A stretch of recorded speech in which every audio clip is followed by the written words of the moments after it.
আমি মোস্তাককে বলেছিলাম যে মোস্তাক সাহেব, আপনি একটা চেংড়ি বিয়ে করলেন, যুবতী বিয়ে করলেন বুড়া বয়সে, যদি বউটাকে বোরকার মধ্যে রাখতেন তাহলে আপনার কোনো সমালোচনা হতো না। জোরে কোন ঠিক কিনা? ওই বিয়ে করে ওকে আবার ওপেন করে দিছে। বই মেলায় গেছে ওই বউ নিয়ে, সবাই কয় ভুয়া ভুয়া। আর একটা বিসমিল্লাই বলবার পারে না নেতা হচ্ছে, ওইও যখন গেছে তখনও ভুয়া ভুয়া উল্লেখ হয়েছে। জোরে কোন ঠিক কিনা? তা আপনারা এখন বলেন, ইসলাম ছাড়া যত ধর্ম পৃথিবীতে আছে সবগুলো ধর্ম কি? আরো জোরে বলেন মাশাআল্লাহ।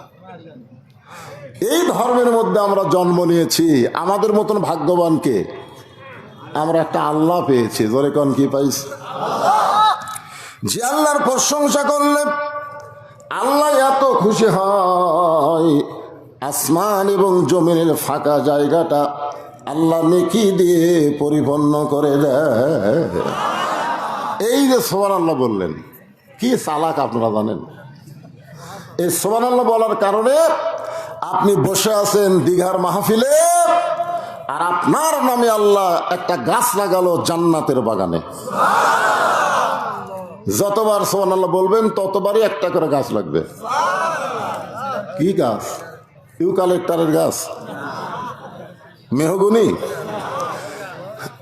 আল্লাহ বলেছেন একটা ফলবান বৃক্ষের গাছ লাগানো হবে, যেই গাছের সীমানা অতিক্রম করতে একটা তাজা ঘোড়া দৌড় মারলে 500 বছর লাগবে।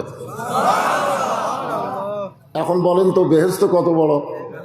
যে বেহেশত আল্লাহ আমাদেরকে দিবেন, আপনারা সে বেহেশতে যাবেন না? মাশাআল্লাহ। আমরা আল্লাহর প্রশংসা করার কারণ হলো আমাদের ভাগ্য এত ভালো যে আমরা যত পাপী হই না কেন আমাদের জান্নাত পাওয়ার সম্ভাবনা 100 ভাগ। সুবহানাল্লাহ হলো না? মানে আমরা যতই পাপ করি না কেন তারপরেও আমরা জান্নাত পাবো। কেন পাবো? না না, মুসলমান তো আছেন আমার মুক্তার, আছেন আমার ব্যারিস্টার, শেষ বিচারের হাইকোর্টেতে তিনি আমায় করবেন পার, আমি পাপী রাসূল জাবিন্দার। আল্লাহ যখন হাকিম হয়ে আমাদেরকে আসামি বানায় বিচার শুরু করবেন, ওই সময় আমাদের নবী উকিল হয়ে ব্যারিস্টার হয়ে আমাদের প্রতি আল্লাহর কাছে জেরা করে আমাদেরকে সুপারিশ করে জান্নাতে পৌঁছায়া দিবে। তাহলে আমাদের নবী কি? আমাদের নবী হলেন উকিল, আমাদের নবী হলেন ব্যারিস্টার, আল্লাহ হলেন হাকিম, আর আমরা হলাম আসামি। নবীর মতো যদি উকিল থাকে, আমাদের মতো আসামি জাহান্নামে যাওয়া লাগবে? ভাগ্য ভালো না খারাপ? এই জন্য প্রশংসা করবো কার? আল্লাহর প্রশংসা করার কারণ হলো যে কোরআন থেকে আপনারা আলোচনা শুনবেন, শুনবেন না? এই কোরআনের মধ্যে কোনোই সন্দেহ নাই, কোনোই সন্দেহ নাই। অনেকে বলতে পারেন হুজুর যখন কোরআন আল্লাহ নাজিল করছে 1500 বছর আগে তখন সন্দেহ ছিল না, এত বছরে কি কিছুই ঢোকেনি? আপনার বলেন তো, ঈসা আলাইহিস সালাম যতদিন ছিলেন ততদিন ইনজিল শরীফ এটা সঠিক ছিল, দাউদ আলাইহিস সালাম যতদিন ছিল ততদিন জাবুর সঠিক ছিল, মুসা আলাইহিস সালাম যতদিন ছিলেন ততদিন তাওরাত কিতাব সঠিক ছিল। কিন্তু ওই নবীরা বিদায় নেওয়ার পরে নবীর উম্মতেরাই কিতাবের মধ্যে ইচ্ছা মতো ঢুকাছে, ইচ্ছা মতো বাদ দিচ্ছে। কিন্তু আমাদের নবী দুনিয়া থেকে বিদায় নেওয়ার পরে এই কোরআন শরীফের ভিতরে নবীর কোন উম্মতেরা কম বেশি করতে পারছে? কেন পারে নাই? না, এখানে আল্লাহ বলেন ইন্না নাহনু নাযালনা যিকরা ওয়া ইন্না লাহু লাহাফিজুন। আল্লাহু আকবার সবাই বলতে পারবে না তো। বাংলাদেশে অনেক বড় বড় দল আছে দেখবেন, ওই দলে বহু স্লোগান আছে কিন্তু আল্লাহু আকবার স্লোগান নাই। আছে? যদি কেউ দেয় ঘাট ধরে বাইর করে দিবি, কিন্তু আমাদের দল তো আল্লাহু আকবার নাই রে। আপনারা কি সেই দলের মানুষ নাকি? কোরআনের তেলাওয়াত শুনে ঈমান বৃদ্ধি পায়, একথা আমার না আল্লাহর। আল্লাহ কোরআনে বলেন, ওয়াইজা তুলিয়াত আলাইহিম আয়াতুহু যাদাতুহুম ঈমানাও ওয়া আলা রাব্বিহিম ইয়াতাওয়াক্কালুন।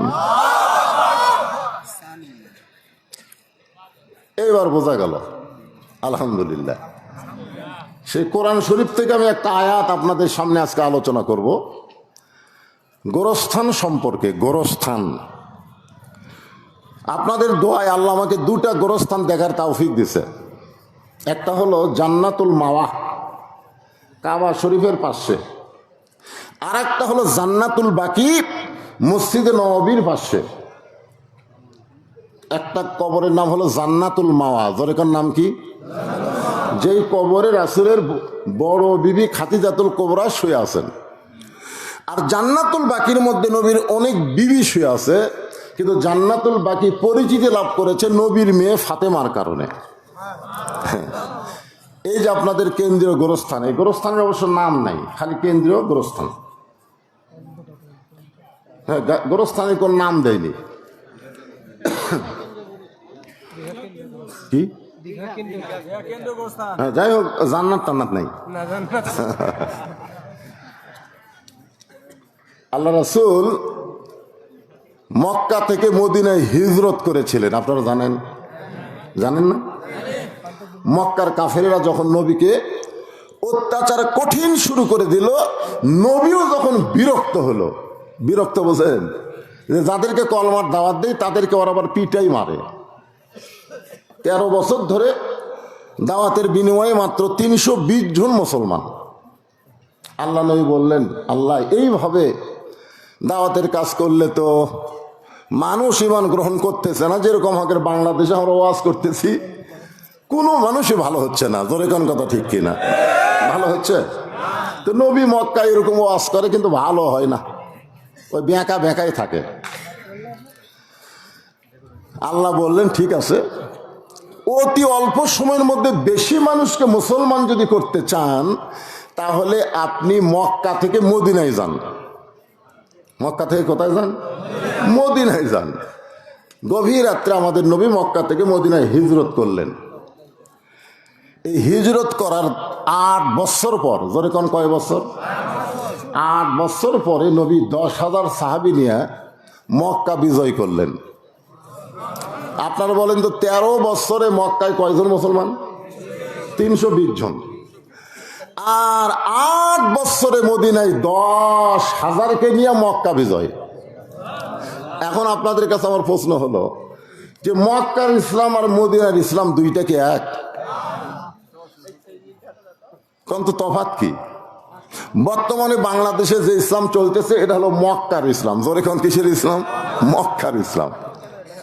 মদিনার ইসলাম যদি আমরা চালু করতে না পারি, গোরস্থানে আমরা মানুষ দাফন করব, কিন্তু মুসলমান দাফন হবে না। অধিকাংশ মানুষ মারা যাচ্ছে, কিন্তু ঈমানের সাথে মরতেছে না। তার প্রমাণ কি? আমি আল্লাহর কোরআন থেকে আপনাদের দেখায় দেব। আল্লাহ এখানে কি বলতেছেন? ইয়া আইয়ুহাল্লাযীনা আমানুত্তাকুল্লাহা হাক্কা তুকাতিহি ওয়া লা তামুতুন্না ইল্লা ওয়া আনতুম মুসলিমুন। এই আয়াতের আগে অর্থ শোনেন। আগে অর্থ শোনা লাগবে না? একটু গরম তো, বিরক্ত হয়ে না, মনোযোগ দিয়ে শোনা লাগবে। হ্যাঁ, আল্লাহ বলতেছেন, যারা আমাকে বিশ্বাস স্থাপন করেছ, আমরা কি আল্লাহকে বিশ্বাস করি? এই ছেলেবেলারা মনোযোগ দেখো, আল্লাহকে বিশ্বাস করি? সাহাবারা জিজ্ঞাসা করলেন, এ রাসূলুল্লাহ, আল্লাহকে বিশ্বাস কেমনে করা যায়? রাসূল বললেন, ইকরার বিল লিসান, তাসদিক বিল জানান, আমল বিল আরকান, এরই নাম হলো ঈমান। খালি মুখ দিয়ে কইলাম আল্লাহকে বিশ্বাস করি, হ্যাঁ? মুয়াজ্জিন আযান দিলে মসজিদে যাই না, মুখে মুখে বলি আমি মুসলমান, কিন্তু আযান দিলে মসজিদে নামাজ পড়তে যাই না। আল্লাহ রাসূল বলেছেন লা সালাত আলা ঈমানা, যার নামাজ নাই তার কোনো ঈমান নাই। বাইনাল আবদি ওয়াল কুফরি তারকুস সালাত, বান্দার কাফেরের মধ্যে পৃথক করার জিনিসটার নামই হলো নামাজ। যে নামাজ পড়ে সে হলো আল্লাহর বান্দা মুসলমান, যে নামাজ পড়ে না সে হলো কাফের। এখন আপনাকে দীঘা গোরস্থানে শুধু নামাজিদেরকে আপনি কবর দেন না বেনামাজিদেরকেও দেন? কি পাইকারি, তাই না? ইমাম মালিক রহমতুল্লাহ বলেন, তোমরা যদি জানো কোনো বেনামাজি মারা গেছে, তখন কোনো নামাজি লোক তার জানাজায় যদি সামিল হও, তোমার আমল নামায় 1 হুকবা পরিমাণ পাপ হবে। ছাত্র বললেন, হুজুর 1 হুকবা কি? বলে উহুদ পাহাড় সমান। তাহলে বেনামাজি মারা গেলে নামাজি ব্যক্তি তার জানাজায় গেলে তার আমলে সওয়াব হবে না পাপ হবে? তখন সমস্ত ছাত্র বলল, হুজুর বেনামাজি মরলে আমরা কি করব? তো বলে, রাস্তা কুত্তা মরলে তোমরা কি করো? রাস্তায় যদি কোনো কুকুর মরে তখন তোমরা কি করো? বলে, রাস্তার মানুষ রাস্তাতে যাওয়া আসা করলে কুকুর ফসে উঠলে দুর্গন্ধ লাগবে, এজন্য কুকুরকে আমরা দাফন করি। তো দাফন করার আগে কি কুকুরকে গোসল করাও? তো বলছে না, গোসল করায় না। কুকুরকে কাফন পরাও? তো কুকুরকে কি খাটনি তোলো? তো কি করো? বলে, পাওয়ার দড়ি লাগায় টাঙ্গা নিয়ে যায় একটা ওয়াজাগাত পুঁতে থুই। ইমাম মালিক বললেন, একটা বেনামাজি কুকুরের চাইতেও জঘন্য, কুত্তার সাথে যে ব্যবহার করেছো তার চাইতে ভালো ব্যবহার করা যাবে না। ধরে গান ঠিক কি না?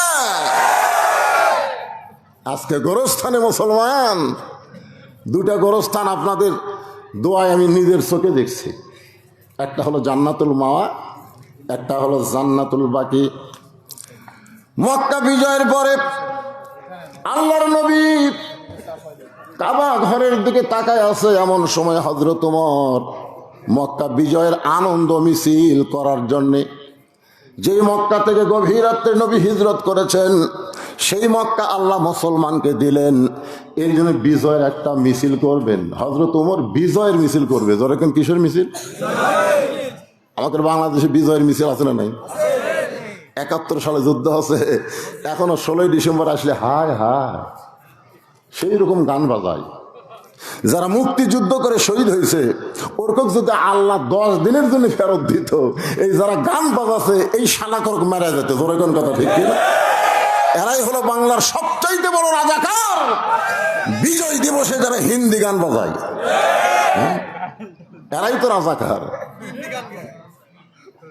ওমর ফারুক বললেন, ইয়া রাসূলুল্লাহ, যে মক্কা থেকে একদিন গভীর রাত্রে আপনি মদিনায় হিজরত করেছিলেন, আজকে সেই মক্কা আল্লাহ আমাদেরকে দিল, আমরা বিজয় একটা আনন্দ মিছিল করব। সঙ্গে সঙ্গে আল্লাহ তাআলা নবীর উপরে একটা সূরা নাজিল করলেন। সে সূরার নাম হলো সূরায়ে নসর। জোরে বলেন, নাম কি? যারা পারেন তারা আমার সঙ্গে পড়বেন। ইজা জাআ নাসরুল্লাহি ওয়াল ফাত ওয়া রাআইতান নাসা ইয়াদখুলুনা ফি দীনিল্লাহি আফওয়াজা ফাসাব্বিহ বিহামদি রাব্বিকা ওয়াস্তাগফির ইন্নাহু কানা তাওয়াবা। আল্লাহ তাআলা নবীকে বললেন, নবী গো, ওমর সাহাবীদেরকে নিয়ে যে আনন্দ মিছিল করতে চায়, ওমরকে বলে দেন মক্কা বিজয় কোনো মানুষের দ্বারা হয়নি, মক্কা বিজয় হয়েছে আল্লাহর সাহায্য দিয়া। জোরে কোন কার সাহায্য? কথা কন না কেন? তো বিজয় মিছিল না করে কি করা লাগবে? ফাসাব্বিহ বিহামদিকা ওয়াস্তাগফির। হ্যাঁ, কিছু না, আস্তে আস্তে। এত বড় মুরব্বী মানুষ বাতাস করলে আপনাকে একটা ফ্যান চলে না?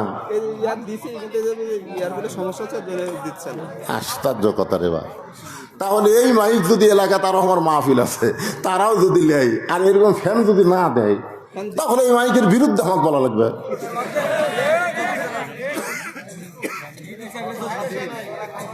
না না না, এই বৈশাখ মাস পড়ার পরে প্রত্যেকটা মাহফিল আমার 2 সাইডে 2টা ফ্যান থাকে। তাহলে ওরকে মাইক চলে কেমনে?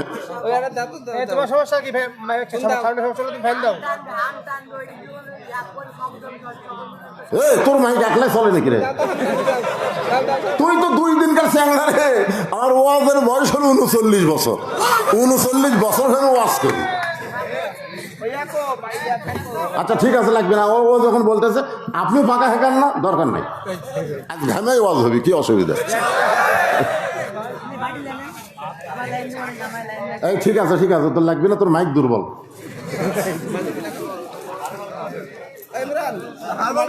সবাই একটু জিকির করেন, লা ইলাহা ইল্লাল্লাহ, লা ইলাহা ইল্লাল্লাহ।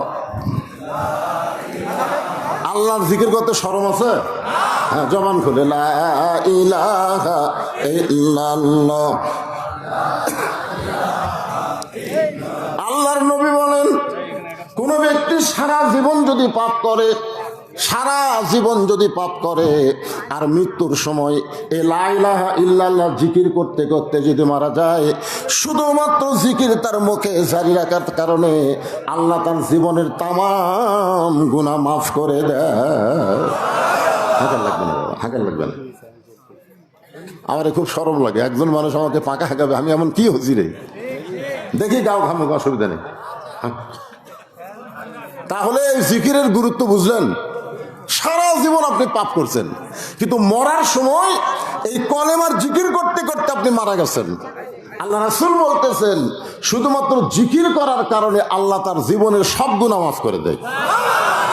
এখন বলেন, এই জিকিরের দাম কম না বেশি? আফজালুজ জিকির লা ইলাহা ইল্লাল্লাহ। এ ভাই, এই কি হলো রে? ওয়াজের মাথার বাড়ি দিও না, তুলে দিয়েছে রাত 11টার দিকে, কি 12টা পর্যন্ত আমি ওয়াজই করি, তারপর করি না। আর আমাকে আজকে তুলেই দিছে 11:15টায়। কোনো গল্প চলবে না, কোনো কিছু না, গোরস্থানের ওয়াজ হবে। যেরকম ঠিক না, মরা লাগবেই। বাংলাদেশে 3টা রহমান ক্ষমতার থাকা অবস্থায় মারা গেছে। কয়টা রহমান? ক্ষমতা থাকা অবস্থায় 3টা রহমান মরছে। একটা হলো বঙ্গবন্ধু শেখ মুজিবুর রহমান, একটা হলো জিয়াউর রহমান, আর একটা হলো জিল্লুর রহমান। একটু আস্তে আস্তে অ্যাঙ্গেল করে দাও, মাইকের সাউন্ড কি খারাপ হচ্ছে?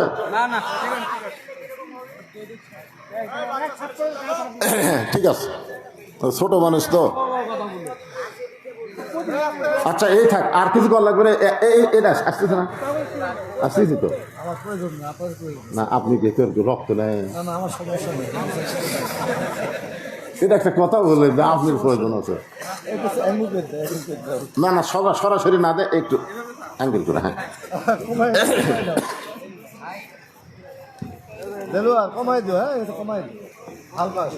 তাহলে মক্কা বিজয়ের আনন্দ মিছিল না করে আল্লাহ তাআলা কি করতে বললেন? ফাসাব্বিহ বিহামদি রব্বিকা ওয়াস্তাগফির। তোমরা মনে করো না যে আমরাই মক্কা বিজয় করেছি। বিশ্বাস করতে হবে মুসলমানের বিজয় সাহায্যকার। নাসরুম মিনাল্লাহি ওয়া ফাতহুন করিব ওয়াবাশশিরিল মুমিনিন। এখন আপনারা বলেন, বাংলাদেশ বিজয় এটা কি ভারতের সাহায্য? হ্যাঁ, অনেকে বলে ভারত যদি সাহায্য না করতো আমাদের বাংলাদেশ বিজয় হতো না। ভারত কি জানে না বাংলাদেশ 90% মুসলমান? ভারত অবশ্যই জানে 90% মুসলমানের বাবরি মসজিদ যখন ভাঙ্গা রাম মন্দির তৈরি করব, অবশ্যই মুসলমানের কলিজায় রক্তক্ষরণ হবে। জোরে কোন কথা ঠিক না? আপনারা বলেন ভারতে কি মন্দির বানানোর জায়গা নাই? কিন্তু ফাঁকা জায়গাত মন্দির না বানায়া বাবরি মসজিদ ভাঙ্গা ওই জায়গায় মন্দির বানায়া ভারত প্রমাণ করে দিল। আর যাই হোক, আমরা মুসলমানের পক্ষে নয়। জোরে কোন কথা ঠিক না? বাংলাদেশ স্বাধীন হয়েছে কার সাহায্যে? আরো জোরে বলেন। নবীর সঙ্গে খালি উমর ছিল, সাহাবীর সংখ্যা হলো 10,000। জোরে কোন কয় হাজার? সমস্ত সাহাবীরা বিজয়ের আনন্দ মিছিল যখন করতে চায়, নবী দেখলেন এতগুলো সাহাবীকে চিল্লায়া চিল্লায়া সাইজ করা সম্ভব না। 2-4 জন হলে চিল্লায় চিল্লায় বলা যায় বিজয় মিছিল করা যাবে না রে। কিন্তু নবী দেখতেছে বিশাল, তখন তার মাইকটাই ছিল না। আল্লাহর নবী সমস্ত সাহাবীকে বিজয়ের আনন্দ মিছিল না করতে দেওয়ার জন্যে নবী একটা জায়গার মধ্যে প্রবেশ করলেন, যে জায়গার নাম হলো জান্নাতুল মাওয়া। সে জায়গার নাম কি? নবী আস্তে আস্তে জান্নাতুল মাওয়া গোরস্থানের মধ্যে ঢুকলেন। আপনারা বলেন, নবী যখন গোরস্থানের মধ্যে ঢুকবে সাহাবীরা তখন কি করবে? মা আতাকুমুর রাসূলু ফাখুযুহু। আল্লাহ কোরআনে বলেছেন, নবী যেটা করবেন তোমাদেরকে সেটাই করা লাগবে। এ কথা কার? আরো জোরে বলেন। আল্লাহর নবী যখন জান্নাতুল মাওয়া গোরস্থানের মধ্যে ঢুকলেন, সমস্ত সাহাবীরা নবীকে অনুসরণ করে ওই গোরস্থানের মধ্যে ঢুকলেন। আপনার বলেন তো, গোরস্থানের মধ্যে যখন কোনো মানুষ যায়, ওই মানুষ কি তখন কি আর আনন্দ করতে চায়? মানুষকে যদি আপনি সাইজ করতে চান, তাহলে 4তলা 5তলা বাড়ি না দেখায় গোরস্থান দেখান। সব কি দেখতেছেন ভাই? 5তলা করছি, রড বার করে থুসি, আর 8তলা করবার চাই। কান্দের ফেরেস্তা কয় লাগে রে, এইরকম করে দেখতেছি তো ফেরেস্তা চাপ খাচ্ছে, বুঝলেন? লাগিচ্ছে রে, এই শয়তান, ওই 6তলা না দেখে কবরস্থান দেখ। দেখ কবরস্থান দেখতে ফেরেস্তারা চাপ খাবি? কথা কন না কেন? বাংলাদেশে কোনো গোরস্থান 2তলা আছে? 3তলা 4তলা? সব কয়তলা? যদি মন্ত্রী, প্রেসিডেন্ট, জিল্লুর রহমান, জিয়াউর রহমান, শেখ মুজিবুর রহমান, সব 1তলা। আর দুনাত বানাতে 22তলা।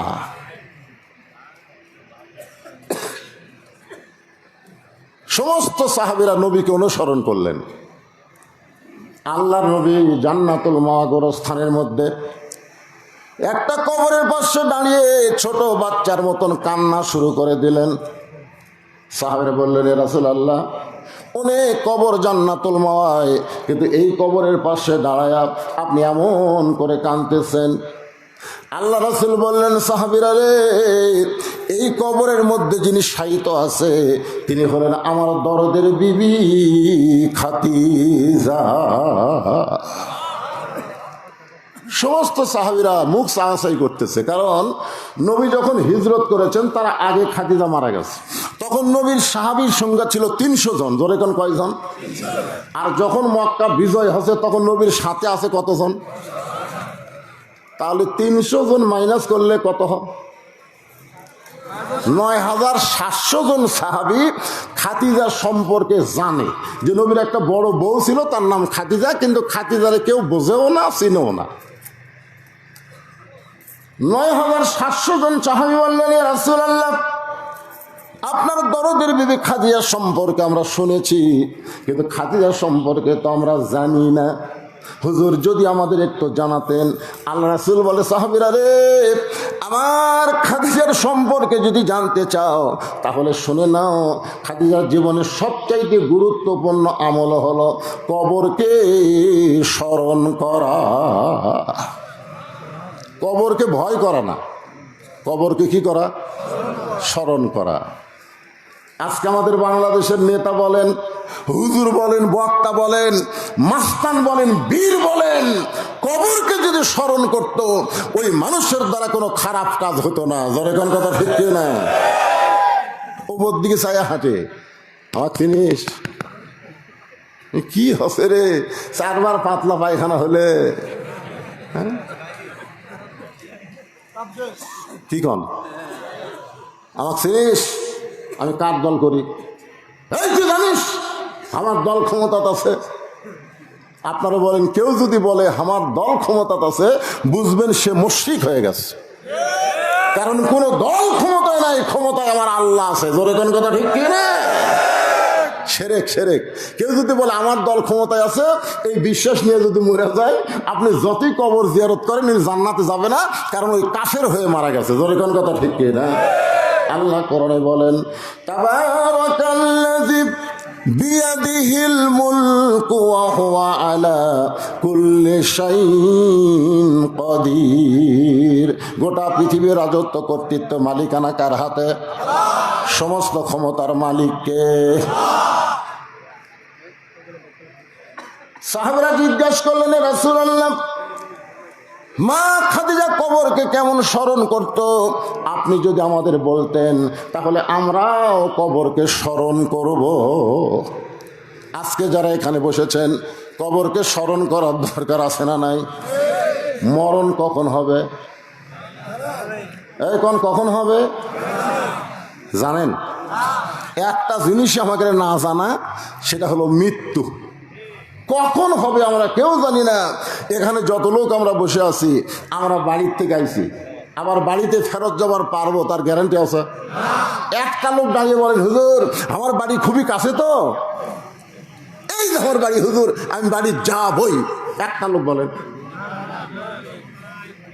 তাহলে যদি ক্ষমতা না থাকে, কারা কারা ঈশান নামাজ না পড়ে ওয়াজ শুনতেছেন?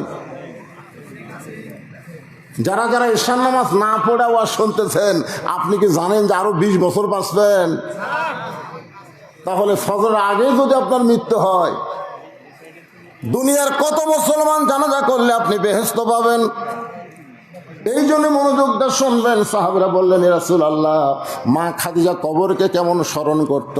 যদি আমাদের একটু বলেন আমরা আমল করতাম। আল্লাহ রাসূল বললেন, তাহলে শোনো। একদিন গভীর রাত্রে খাদিজাতুল কুবরা, আমি নবীর হাতটা ধরে ছোট বাচ্চার মতন কাঁদতেছি। আল্লাহ রাসূল বলেন, খাদিজা, দুনিয়ার সবাই ঘুমায় গেছে, আপনি কেন কাঁদতেছেন? খাদিজা বলে, হুজুর আপনি না ঘুমাইলে আমি কোনোদিন ঘুমাই না। হুজুর আপনি না ঘুমাইলে আমি কোনোদিন ঘুমাই না। নবী চমকে গিয়ে বলে, খাদিজা আমি না ঘুমাইলে আপনি কেন ঘুমান না? খাদিজা বলে, হুজুর দুনিয়াতে প্রত্যেকটা বিবি বিয়ে হওয়ার পরে তার হাতটা স্বামীর হাতে তুলে দেয়, কিন্তু আমার ভাগ্য এমন, আমার হাতটা কেউ আপনার হাতে তুলে দেয় নাই, বরং আপনার চাচা আপনার 2 হাত আমার হাতে তুলে দিয়ে বলতেছেন, মা আজ থেকে আমার এতিমের দায়িত্ব তোমাকে দিয়া দিলাম। একটা গান আছে, শিশুকালে মইরা গেছে মা, গর্বে থাকতে মরছে পিতা, নবী চোখে দেখলেন না। কে করিবে লালন পালন, কে দিবে সান্ত্বনা, এই দুনিয়ার বড় এতিম নবী ছিলেন একজনা। হুজুর আপনি যখন ঘুমায় গেছেন, আমি তখন ঘুমের দোয়া পড়তেছি। কিসের দোয়া? আপনারা বলেন তো ঘুমের দোয়া কি? একজন আবার দোয়া পড়ছে ঘুমের, কি জানেন? 5 তলা 1.5 লাখ টাকার খাট, 12,000 টাকার কম্বল, রাত 9টার সময় ঘুমের দোয়া পড়তেছে, আমার বাড়ি আমার ঘর আমাক নামাইকে। আর ঘুমের দোয়ার সাইজ দেখছেন? 9টার সময় 12,000 টাকার কম্বল গাওয়ার দেখায়, আমার বাড়ি আমার ঘর আমাক নামাইকে। এই বলে বেটা ঘুমাইছে। তো ফেরেশতা বলতেছে, আল্লাহ এই যে দোয়া পড়ে ঘুম আসলো, এক নামানোর কেউ নাই। আল্লাহ বলতেছে, একটু ধৈর্য ধর। রাত 3টার সময় 40 সেকেন্ডের একটা ভূমিকম্প। কয় সেকেন্ডের?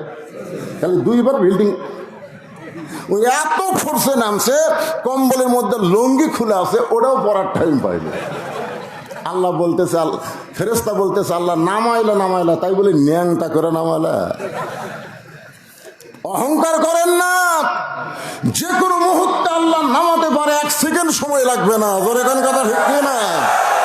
এই জন্য ঘুমের আগে একটা দোয়া আছে, আপনারা সবাই পড়বেন। পড়েন তো? পড়েন তাহলে আমার সঙ্গে, আল্লাহুম্মা বিইসমিকা আমুতু ওয়া আহইয়া। এখনকার যুবকেরা তো 4G মোবাইল পাচ্ছে, জানলা দরজা বন্ধ করে কয় কেউ দেখতেছে না রে, এখন চালু করি রে। বাপ মা ঘুমায় গেছে, জানলা দরজা বন্ধ, কে দেখ ফিরে? 2 কান্দে 2 ফেরেশতা, এই শয়তান। সবাই ঘুমায় গেলে আমরা 2জন কি করতেছি? আপনি যেখানেই যান আপনার সঙ্গে 2টা ফেরেশতা আছে না নাই? জোরে কান আছে না নাই? এটা কি আমার কথা না কোরআনের কথা? তোমার 2 কান্দে 2 মোহরি, লিখিতেছেন ডায়েরি, দলিল দেখে রায় দিবে, টাকা পয়সার নাই কারবার। কিরামান কাতিবিনা ইয়ালামুনা মা তাফআলুন।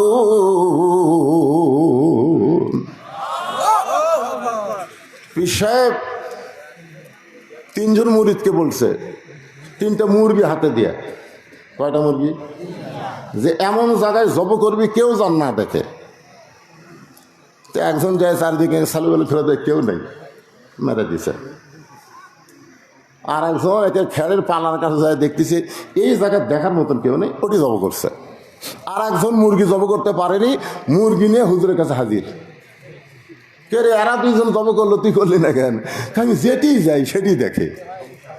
বলে কে দেখে রে? আল্লাহ দেখে। তাহলে তুমি একলাই 50টা সিল মারলে আর সকালে গল্প মারতেছে, কেউ দেখেনি? কেউ না দেখলো কে দেখে? এই বিশ্বাস নিয়ে যারা কবরে যাবে, কবরকে স্মরণ করবে, দুনিয়া থেকে তাদের জন্য দোয়া করা না হলেও তাদের কবরটা আল্লাহ জান্নাত বানায়া দিবে। খাদিজাতুল কুবরা বলে, ইয়া রাসূলুল্লাহ, আপনি যখন ঘুমায় গেছেন আমি তখন ঘুমের দোয়া পড়তেছি, আল্লাহুম্মা বিইসমিকা আমুতু। এই আমুতু শব্দ যে উচ্চারণ করেছি আমি তখন দেখতে পাই আমার সামনে একটা অন্ধকার কবর। আপনি বলেছেন যেই ব্যক্তি সর্বশেষে কবরে যাবে, কবরের ঘরে তাকে 50,000 বছর থাকা লাগবে। যেই কবরে জানলা নাই, দরজা নাই, যেই কবরে আলো নাই, বাতি নাই, যেই কবরে কোনো সাথী সঙ্গী নাই, সে অন্ধকার কবরে আমি 50,000 বছর কেমনে থাকবো, এই চিন্তা করে আমার চোখে ঘুম ধরে না। এই কবরের কথা স্মরণ করে আমি কাঁদতেছি। আল্লাহ রাসূল খাদিজার কবরে চুম্বন দিয়ে বলে, খাদিজা, ওই আল্লাহর শপথ করে বলতেছি, ঈমান গ্রহণ করার পরে আপনি আল্লাহর সঙ্গে যে সম্পর্ক গড়ে তুলেছেন, আল্লাহ আপনার কবরকে জান্নাত বানায়া দিবে। আপনার যারা সুবহানাল্লাহ বললেন, এখানে রাসূল কি বলেছে খেয়াল করছেন? বলেন তো কি বলছে? না, খেয়াল করেন। কারণ সুবহানাল্লাহ তালত মারলে হবে? এখানে আল্লাহ রাসূল বলতেছেন ঈমান গ্রহণ করার পরে আপনি আল্লাহর সঙ্গে যে সম্পর্ক গড়ে তুলেছেন, আল্লাহ আপনার কবরকে জান্নাত বানায়া দিবে। তাহলে ঈমান গ্রহণ করার পরে সম্পর্ক তৈরি করতে হবে কার সাথে? আরো জোরে। কেউ যদি বলে আমার দয়াল বাবার দরবারেতে কেউ ফিরে না খালি হাতে, ওই সম্পর্ক তৈরি করছে কার সাথে? আল্লাহর সাথে না বাবার সাথে? আজকে আমাদের বাংলাদেশে এরকম বাবার দল আছে না নাই? ইয়াকা নাবুদু ওয়া ইয়াকা নাস্তাইন। আমরা ইবাদত করবো কার? সাহায্য চাবো কার কাছে? তাহলে আল্লাহ বাদ দে বাবার কাছে? বাবার কোনো ক্ষমতা আছে? এই জন্য আমি বলি 3টা জিনিস খেয়াল করবেন। বড় ডাক্তারের বউ কোনদিন সিজার লাগে না, কারণ বড় ডাক্তার জানে সিজার করলে বাচ্চারও ক্ষতি, মায়ের ক্ষতি। আজকে সিজার করা বাচ্চা দোয়া দরুদ দিয়ে কান্না থামতেছে না, মোবাইল চালু করলে কান্না থামে। আজকে সিজার করা বাচ্চার সমস্যা হলো এরা মোবাইল না দেখা ছাড়া ভাত খায় না। জোরে কথা ঠিক কিনা? আপনারা বলেন আমরা কি সিজার করা? এই যে সিজার তখন আছিল, আমার দাদি আমার কয়ে তোর টাইনা বার করতে তোর মাথা লম্বা হয়ে গেল রে। পরে আমরা থেবে থেবে মাথা গোল করছি। আর এখনকার গুলা সিজার করা। বড় ডাক্তার আজও বাংলাদেশে তাদের বউরে সিজার করায় না, কারণ সিজার করলে বাচ্চারও ক্ষতি, মায়েরও ক্ষতি। 2 নম্বর হলো কোনো মৌলানার বাড়ির মিলাদ হয় না, কারণ মৌলানা জানে মিলাদ একটা ফাও জিনিস। এরা পরের বাড়ি পড়ায় কিন্তু নিজের বাড়িতে হয় না। ধরে কোন কথা ঠিক না? আর 3 নম্বর সত্যি কথা হলো পীরের বউ কোনোদিন মুরিদ হয় না, কারণ পীরের বউ জানে আমার পীর সাহেব মাঝে মধ্যে মুরিদের বইয়ের দিকে চোখ মারে, এই লুচ্চার হাতে কে মুরিদ হবে রে? বাংলাদেশে খোঁজ দেওয়া দেখবেন একটা পীরের বউ মুরিদ হয়নি। আর হামাকের বউ আমরা মুরিদ বানাই, পাগলা হোসেন। একজন পীরের বউ মুরিদ হচ্ছে, সেই পীরটা হলেন আল্লাহর নবী আর বউটা হলেন খাদিজা। জোরে কেন সুবহানাল্লাহ। আল্লাহর নবী যখন সর্বপ্রথম কলেমার দাওয়াত দিবেন, সর্বপ্রথম যিনি নবী বলে স্বীকার করেছেন তার নাম কি? তার নাম হলো খাদিজাতুল কুবরা। একটু মনোযোগ দিয়ে শুনবেন। রাসূল বলেন, খাদিজা ঈমান গ্রহণ করার পরে আপনি আল্লাহর সঙ্গে যে সম্পর্ক গড়ে তুলেছেন, আল্লাহ আপনার কবরকে জান্নাত বানায়া দিবে। কে বাজান এই ছোট বাচ্চা কলতে আছে আর মাও নাই?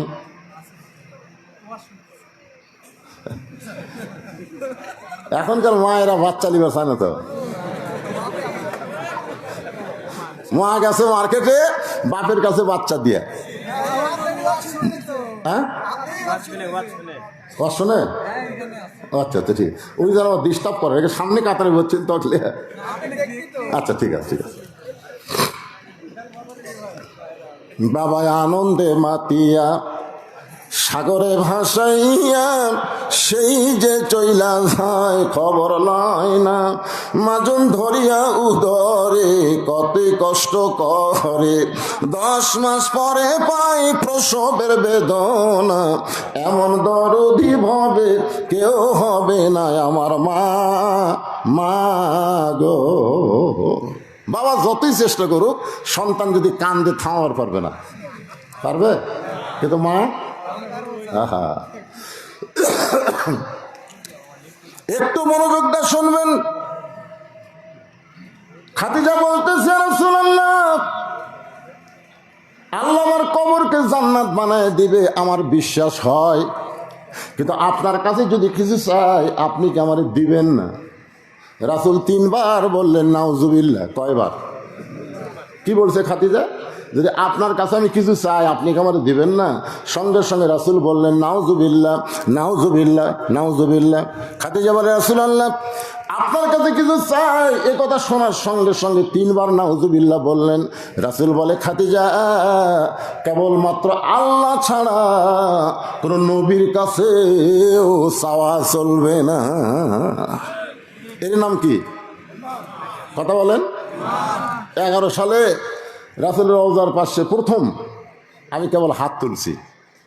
রওজার পাশে, আমরা কবরের পাশে হাত তুলি না? আপনারা যখন কবর জিয়ারত করেন দোয়া করেন না? করেন কি করেন না? আমি 11 সালে মনে করছি সবচাইতে দামি মানুষটা এখানে শুয়ে আছে, একটু হাত তুলি।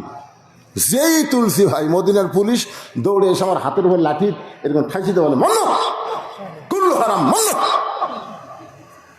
আমি মনে মনে কইলাম রে আমি একটা বড় বক্তা রে, আর তুই একটা পুলিশ হয়ে আমার ঠাইছিস। কিন্তু আমার ইমান বলতেছে মাওলানা তুই বড় বক্তা হলে বাংলাদেশের ভেজাল দেশের, মদিনা হলো আসল জায়গা, এই জায়গায় ভেজাল কোনো দোয়া চলবে না। জোরে কোন কথা ঠিক কি না? যত বড়ই বক্তা হই আমার দেশটা কি ভেজাল ভেজাল। যেই দেশে মানুষের আইন চলে আল্লাহর কোরআন চলে না সেই দেশ হলো ভেজাল দেশ। জোরে কোন কথা ঠিক কি না? আজকে উপজেলা চেয়ারম্যান সাহেব যে বক্তব্য দিল, আইনের শাসনের যে বক্তব্য দিল, এই শাসনে কিন্তু সম্রাট জাহাঙ্গীর মানুষের তৈরি আইনটা করে নাই, আল্লাহর কোরআনের আইনটা করেছে। ধরে কোন কথা ঠিক না? উপজেলা চেয়ারম্যানের বক্তব্যটা আমার কলজাত লাগিছে, এত সুন্দর কথা। কিন্তু আমাদের বাংলাদেশের বিচার কি জানেন? ওই 6 বছর ধরে আমের গাছে চাষ করছে, 6 বছর।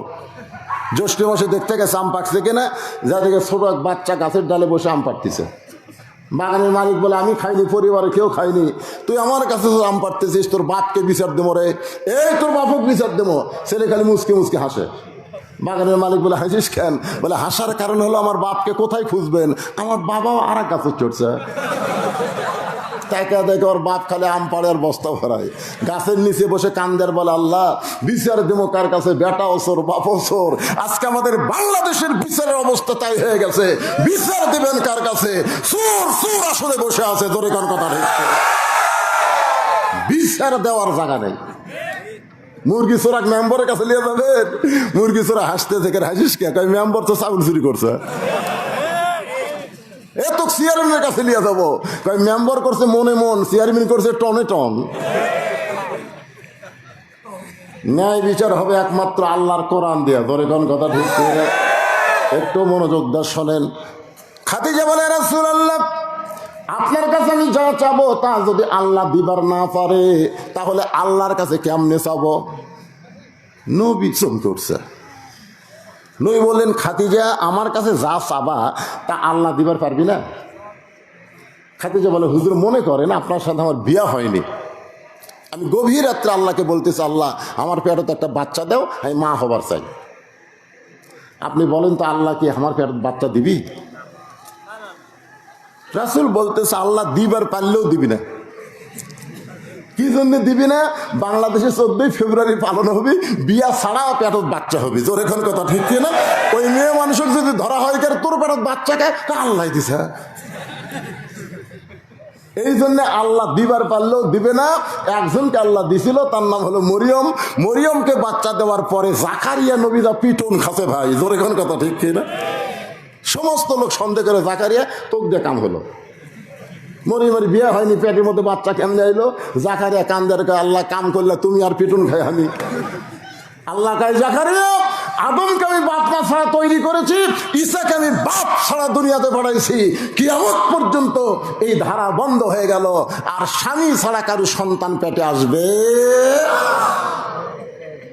খাদিজা বলে রাসূলুল্লাহ আমি আপনার কাছে যা চাবো তা যদি আল্লাহর না থাকে আল্লাহ কেমনে দিবে? রাসূল বলে খাদিজা আল্লাহর নাই এ কথা বলা চলবে না। খাদিজা বলে হুজুর আমার যা আছে আল্লাহর তা নাই। খাদিজা বলে রাসূল বলে খাদিজা তোমার কি আছে যে এটা আল্লাহর নাই? খাদিজা বলতেছে আমার বাপ আছে মা আছে কিন্তু আল্লাহর বাপ মা। খাদিজা বলে আমার মৃত্যু আছে কিন্তু আল্লাহর মৃত্যু নাই। আমি খাদিজার ঘুম আছে কিন্তু আল্লাহর ঘুম নাই। আমি খাদিজা খাওয়া দাওয়া করি কিন্তু আল্লাহ খায় না। মান্দা যা করে আল্লাহ তা পারে না। ধরে কোন কথা ঠিক কি? রাসূল বলে খাদিজা তাহলে আপনি কি চান? খাদিজা বলে হুজুর আমি মরে যাওয়ার পরে আমার 3টা চাওয়া, জীবিত অবস্থায় চাইয়া আপনাকে কষ্ট দিব না, মরে যাওয়ার পরে 3টা জিনিস আমি চাই। ধরে বলেন কয়টা? 1 নম্বর হলো ওই যে গাড়ি হীরার মধ্যে আপনি 3 বছর সাধনা করার কারণে আল্লাহ তাআলা কোরআনের 5টা আয়াত আপনার উপর নাজিল করেছে। কোরআনের প্রথম 5টা আয়াত, সর্বপ্রথম শব্দটা হলো ইকরা। সবাই বলেন ইকরা বিইসমি রাব্বিকাল্লাযী খালাক। পড়ো তোমার আল্লাহর নামে। আমাদের বাংলাদেশে আল্লাহর নামে পড়ার মধ্যে কোনো খারাপই নাই, আর আগডম বাগডম ঘোরাডম সাজে এই মিথ্যা পড়ার মধ্যে খারাপই আছে। ধরে কোন কথা ঠিক কি না? আপনি বিশ্বাস করেন যারা ইকরা বিইসমি রাব্বিকাল্লাযী খালাক এই পড়া যারা পড়তেছে এরা কোনদিন ওযু ছাড়া পড়ে? এরা কোনদিন পেশাব করে পানি লেয় না? দেখছেন? কথা কয় না। ক্লাস 2-এ পড়ে, ফিটের উপর ক্লাসের ব্যাগ থুয়ে ওই খাড়া হয়ে পেশাব করতেছে। আমি কলাম কে রে বস থাকে কর, খাড়া হয়ে পেশাব করিস, পেশাব কেমনে করা লাগে তোর স্যার তোকে শেখায়নি? ও তখন কে চাষা যে কি খন তোরা আমি পেশাব খানার যায় দেখি আমার স্যারই খাড়া হয়ে পেশাব করে।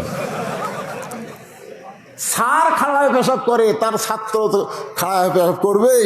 আর পড়াটা হলো আইরাই টিয়ে নাই ভরা দিয়ে না লে গেল বোয়াল মাছে তাই না দেখা ভোদন নাচে। রাসূলকে আল্লাহ শিক্ষা দিলেন বিইসমি রাব্বিকাল্লাযী খালাক। যে আল্লাহ আপনাকে সৃষ্টি করেছেন সে আল্লাহর নামে পড়েন। সেই পড়াটা এই কোরআনে আছে না নাই? আসেন সবাই একটু কোরআনটা ধরেন, কোরআনটা খোলেন, কোরআন কি বলতেছে। আজও বাংলাদেশে অনেক যুবক আছে এখন পর্যন্ত কোরআনটা হাত দিয়ে স্পর্শ করে নাই।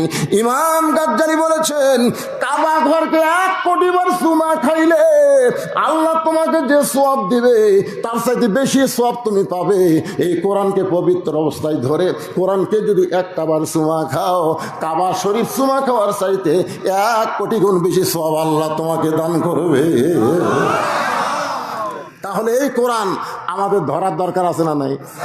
ও আপনি সারা জীবন কোরআন পড়লেন না, আর আপনি মরে গেলেন আপনার লাশের পাশে কোরআন শরীফ পড়তেছে, ঝুঁকতেছে আর মারতেছে, ঝুঁকতেছে আর মারতেছে।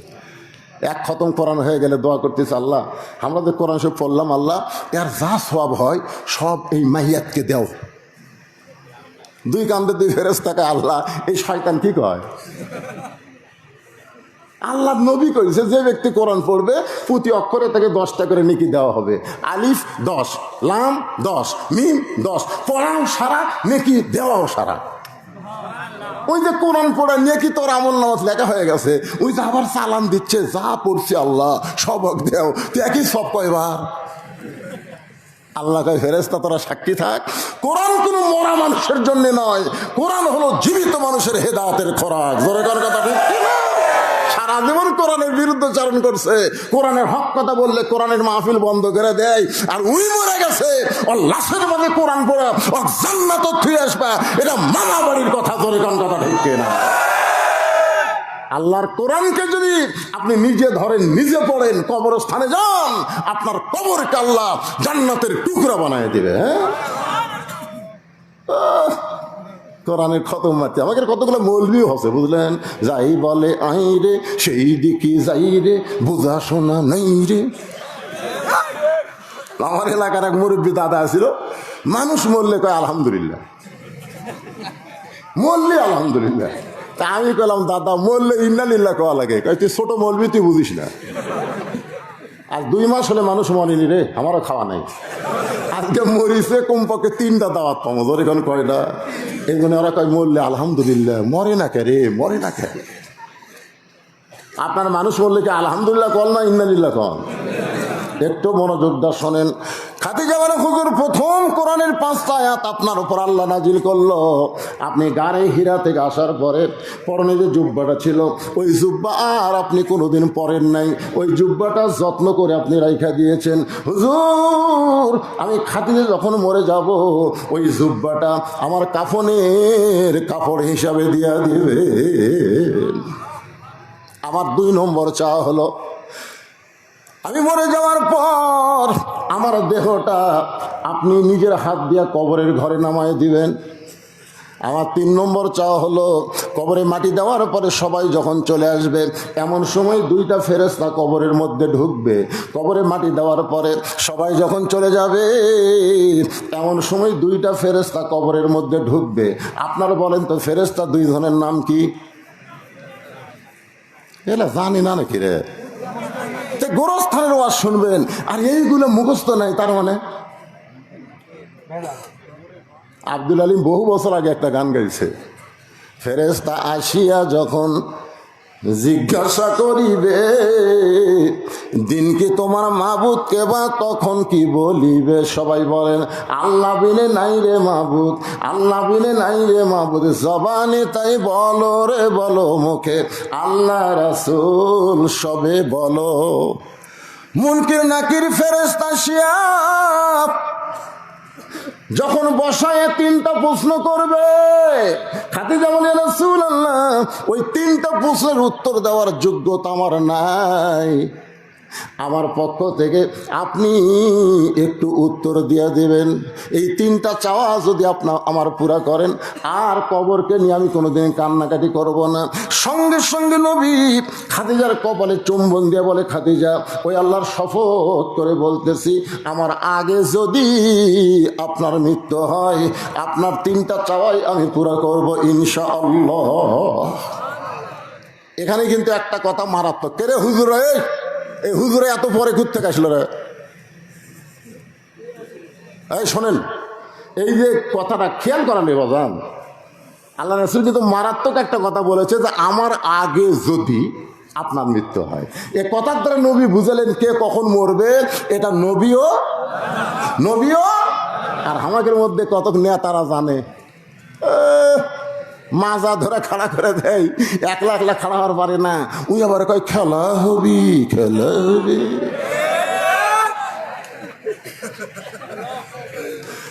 একমাত্র অহংকারী মানুষ ছাড়া এমন কথা কেউ বলতে পারে না। ধরে কোন কথা, প্রতি কদমে কদমে মৃত্যুকে স্মরণ করো। যে বাড়ির থেকে এসেছো ওই বাড়িতে যাওয়ার মতন কোনো ক্ষমতা আমার নাই, আল্লাহ যদি না নিয়ে যায়। ধরে কোন ঠিক কিনা? মাঝে মধ্যে আমার বউ বলে, আজ কোথায় যাবেন ওয়াজ করবেন? আজকে বাঘাই যাচ্ছি, বাঘা।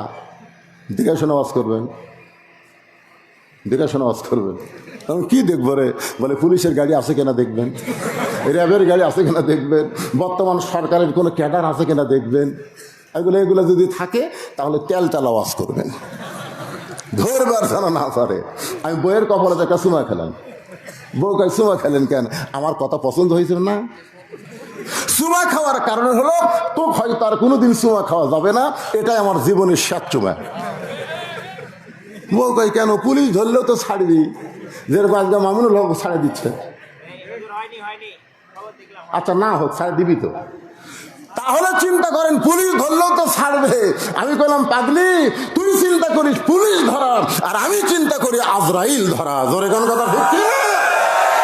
প্রকৃত মুসলমান যারা হবে তারা পুলিশ ধরার টেনশন করবে না, আজরাইল ধরার চিন্তা করবে। জোরে কোন কথা ঠিক কি না? আপনারা কি ধরার চিন্তা করে? ভোটের আগে আমাদের বগুড়ার একজন লোক গোরস্থানের মধ্যে কবর করছে, জেতা মানুষ কবর করে নিচে খেয়ার, তারপর কমলটা ঘুম পাড়ে। পুলিশ আসার বাড়ির খোঁজে পায় না।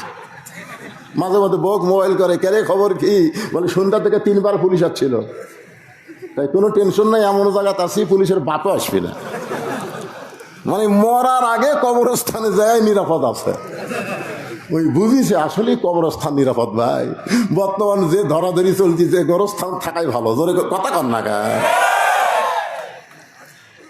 আমরা মরে কবরে যাবার চাই না, আর ওই জেতা অবস্থায় কবরত গেছে। একটু মনোযোগ দিয়ে শুনবেন। খাদিজাতুল কুবরা বলে, রাসূলুল্লাহ আপনার আগে যদি আমি মৃত্যুবরণ করি তাহলে আমার 3টা চাওয়া আপনি পুরা করবেন, এইটাই আলহামদুলিল্লাহ। মা খাদিজা দুনিয়া থেকে বিদায় নিলেন, 3টা চাওয়া। জোরে বলেন, কয় চাওয়া? 3টা চাওয়া পূরণ করার জন্যে আল্লাহ নবী লক্ষ্য করে দেখে খাদিজার পেট থেকে 4টা মেয়ে আল্লাহ দান করছে। নবীর মাধ্যমে মা খাদিজার পেট থেকে 4টা মেয়ে হয়েছে। জোরে কোন কয়টা? একটা মেয়ের নাম হলো রোকেয়া, একটা মেয়ের নাম হলো কুলসুমা, একটা মেয়ের নাম হলো জয়নাব, আর একটা মেয়ের নাম হলো ফাতেমা। রাসূল তাকায় দেখে 4টা মেয়ে কাঁদতেছে। 3টা মেয়ের কান্নার শব্দ হয়, কিন্তু একটা মেয়ে কান্দে, চোখ দিয়ে পানি ঝরে, কিন্তু কান্নার সাউন্ড নাই। 3টা মেয়ে কাঁদতেছে, আমার মা মইরা গেছে রে, কোথায় গেলে মা পাবো বলে দেও না আল্লাহ রে, হে আমার মা মইরা গেছে রে। কিন্তু ফাতেমা কাঁদতেছে, কান্নার কোনো সাউন্ড নাই, চোখ দিয়ে খালি দর দর করে পানি পড়তেছে। আপনারা বলেন তো, মেয়ে মানুষের জোরে কান্দা জায়েজ না হারাম? জোরে বলেন। আজকে মরদ মানুষেরা জোরে কান্দে না, আর মেয়ে মানুষ চিল্লায় চিল্লায় কান্দে। তাই বলে কি পুরুষের দরদ নাই? যখন দরদ আছে না নাই? আমার এলাকার এক মেয়ে কান্দিছে বাপের লাশের কাছে, আমার বাবা মইরা গেছে রে, মরার আগে খাট দিবার ছিল, এখন সেই খাট আমাক দিবে কে, হে আমার বাবা মইরা গেছে রে। তখন বড় ভাই যা বলতেছে, পাগলি কান্দিস না, যে খাট আব্বা দিবার ছিল সেই খাট আমি তোক দেবো রে, আর কান্দিস না, লাশ কষ্ট পাবি, আর কান্দিস না। তখন আবার বলতেছে, আমার বাবা মইরা গেছে রে, বাবা যে খাট দিবার ছিল, বড় ভাই সেই খাট আমাকে দিবে, কিন্তু এত শোক দিবি কে, আমার বাবা মইরা গেছে রে। তখন ছোট ভাই যা বলতেছে, কান্দিস না, ল্যাপ তো আমি দেবো। তখন সাইডে যা বলতেছে, মানুষ বুড়া হলে মরবি, তার মানে কি কানবি আর বানবি। জোরে কোন কথা ঠিক না? রাসূল 3টা মেয়ের কান্নার শব্দ, কিন্তু একটা মেয়ে কান্দে, কান্নার কোনো শব্দ নাই। ওই মেয়েটাকে আল্লাহ নবী ইশারা করলেন, ফাতেমা তুমি একটু আমার কাছে আসো। ফাতেমা যখন নবীর কাছে, আল্লাহর নবী ফাতেমাকে বললেন, মা তোমার মা দুনিয়া থেকে বিদায় নেওয়ার আগে আমাকে ওসিয়ত করে গেছে। মা ওসিয়ত পালন করা হলো ওয়াজিব। জোরে কারণ ওসিয়ত পালন করা কি? মরার আগে ওসিয়ত করে গেছে, 3টা বিষয় ওসিয়ত করে গেছে, ওসিয়ত পালন করা লাগবে। মা নবী বলতেছেন ফাতেমাকে, এখান থেকে ওসিয়ত আপনি করতে পারেন, আপনি বলবেন আমার ওসিয়ত হলো আমি মরে যাওয়ার পর কোনো বেনামাজি আমার কবর খুঁড়তে পারবে না। আপনি ওসিয়ত করবেন আমি মরে যাওয়ার পর মসজিদের মুয়াজ্জিন আমাকে গোসল করে দিবেন। আপনি ওসিয়ত করবেন বেশি মুসল্লি আমার দরকার নাই, কেবলমাত্র নামাজি যারা 5 ওয়াক্ত নামাজ পড়ে তারা আমায় জানাজা হাজির হবে। এরকম ওসিয়ত করা ইসলামে জায়েজ আছে না নাই? এখন আপনারা বলেন তো, আপনাদের গোরস্থানে যারা কবর খোঁড়ে এরা কি নামাজি না বেনামাজি?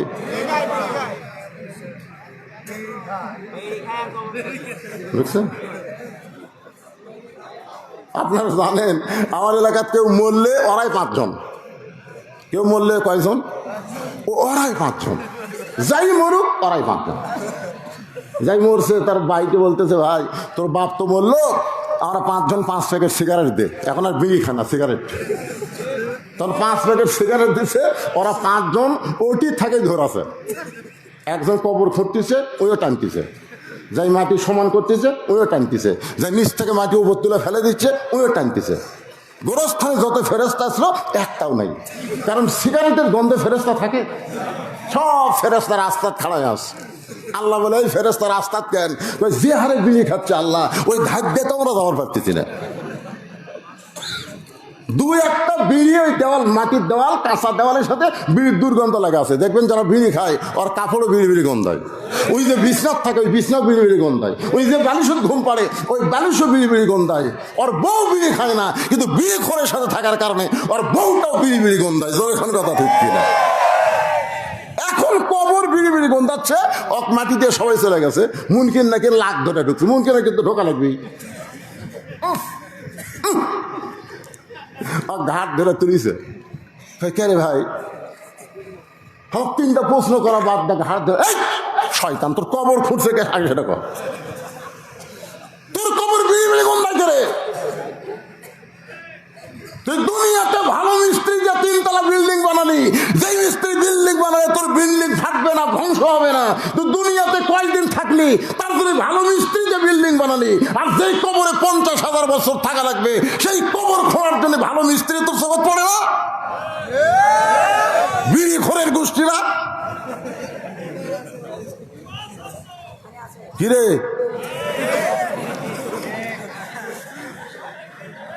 রাগ করতেছেন, লাভ নেই। খাদিজার মতন একজন মহিষী নারী বলেছে, আমার 3টা ওসিয়ত পুরা করা লাগবে। রাসূল বলে, ফাতেমা 1 নম্বর ওসিয়ত হলো তোমার মাকে কাফনের কাপড় পরাতে হবে, তোমার মাকে গোসল করাতে হবে। তোমার মা বলেছে আমার 4টা মেয়ের মধ্যে ফাতেমা যেন একা একা আমাকে গোসল করায়, ফাতেমা যেন একা একা আমাকে কাফন পরায়। ফাতেমা বলতেছে, বাবা আমার মায়ের মেয়ে হলো 4টা। জোরে বলেন কয়টা? 4টা মেয়ের মধ্যে অন্য 3টা মেয়েকে বাদ দিয়া শুধু আমাকেই গোসল করাতে হবে, আমাকেই কাফনের কাপড় পরাতে হবে। ও বাবা, এই কথা মা বলল, কিন্তু আমার 3টা বোন তো মনে মনে মন খারাপ করবে। রাসূল বলে, ফাতেমা রে, তোমার মা যে তোমার মধ্যে কি দেখেছে, যেইটা দেখার কারণে তোমার মা তোমার ব্যাপারে আমাকে ওসিয়ত করেছে। তোমার মাকে গোসল করাতে হবে, তোমার সঙ্গে কেউ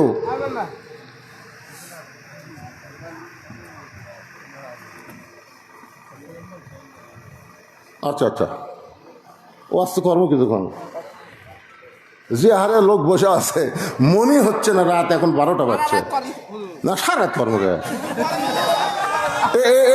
এটা আবার আগের কথা হলো, বুঝছেন না? সেটার কথা না। আপনারা বলেন তো ভাই, এই যে রাত 12টা বাজছে, ঘড়ির দিকে রাত 12টা, এই 12টার সময় আপনাকে চেহারা দেখলে মনে হচ্ছে ঘড়ির বাজে 12টা, আর আপনাকে চেহারা দেখলে মনে হচ্ছে কেবল রাত 10টা বাজলো। দোরেগণ কথা ঠিক কিনা?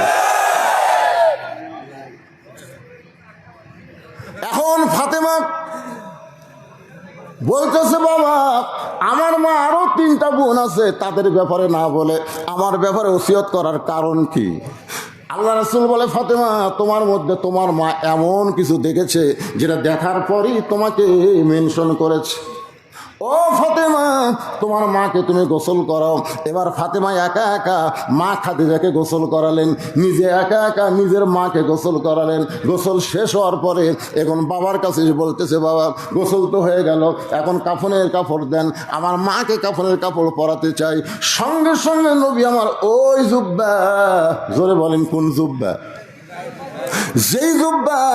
যেই জুব্বা পরা অবস্থায় কোরআনের 5টা আয়াত নাজিল হয়েছে গারে হীরার ভিতরে, ওই জুব্বাটা রাসূল বের করে ফাতেমাকে দিলেন, মা এই জুব্বাটা তোমার মাকে কাফনের কাপড় পরায় দাও। ফাতেমা বলতেছে, বাবা আমার মা মারা যাওয়ার সঙ্গে সঙ্গে আপনি কি এতই গরিব হয়ে গেলেন? বাবা মক্কার দোকানে কি নতুন কোনো কাপড় নাই? নতুন কোনো কাপড় না দিয়া এই পুরাতন জুব্বাখানা আমার মাকে কাফনের কাপড় দেন। রাসূল বলে, ফাতেমা তুমি কি বলবার চাও? দাও। ফাতেমা বলতেছে, বাবা আমি মায়ের মুখে শুনেছি আপনি যখন মায়ের বাড়িতে রাখাল ছিলেন এমন সময় আমার মা ছিল মক্কার সবচাইতে ধনবতী রমণী, মক্কার সবচাইতে ধনবতী রমণী, রাখালকে স্বামী হিসাবে গ্রহণ করেছিল। ও বাবা, আজকে এত বড় ধনী রমণী আমার মা দুনিয়া থেকে বিদায় নিল, নতুন কোনো কাপড় না দিয়া এই পুরাতন জুব্বা কেন কাফনের কাপড় দিবেন? রাসূল বলে, ফাতেমা রে, এই জুব্বা দুনিয়ার সাধারণ কোনো জুব্বা নয় মা, এই জুব্বার সঙ্গে আল্লাহর কোরআনের সম্পর্ক রয়েছে। আপনারা বলেন তো, কোরআনের সম্পর্ক যার সাথে থাকে তার দাম কমে না বাড়ে? আমির হামজার সাথে কিসের সম্পর্ক? হায় হায়, মামুনুল হকের সাথে কিসের সম্পর্ক?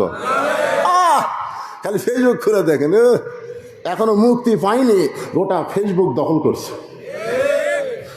কোরআনের সঙ্গে যার সম্পর্ক, বাংলার জমিনে হয়তো তার দাম না বাড়লেও সম্মান কিন্তু কমেনি। জোরে কোন কথা ঠিক কিনা?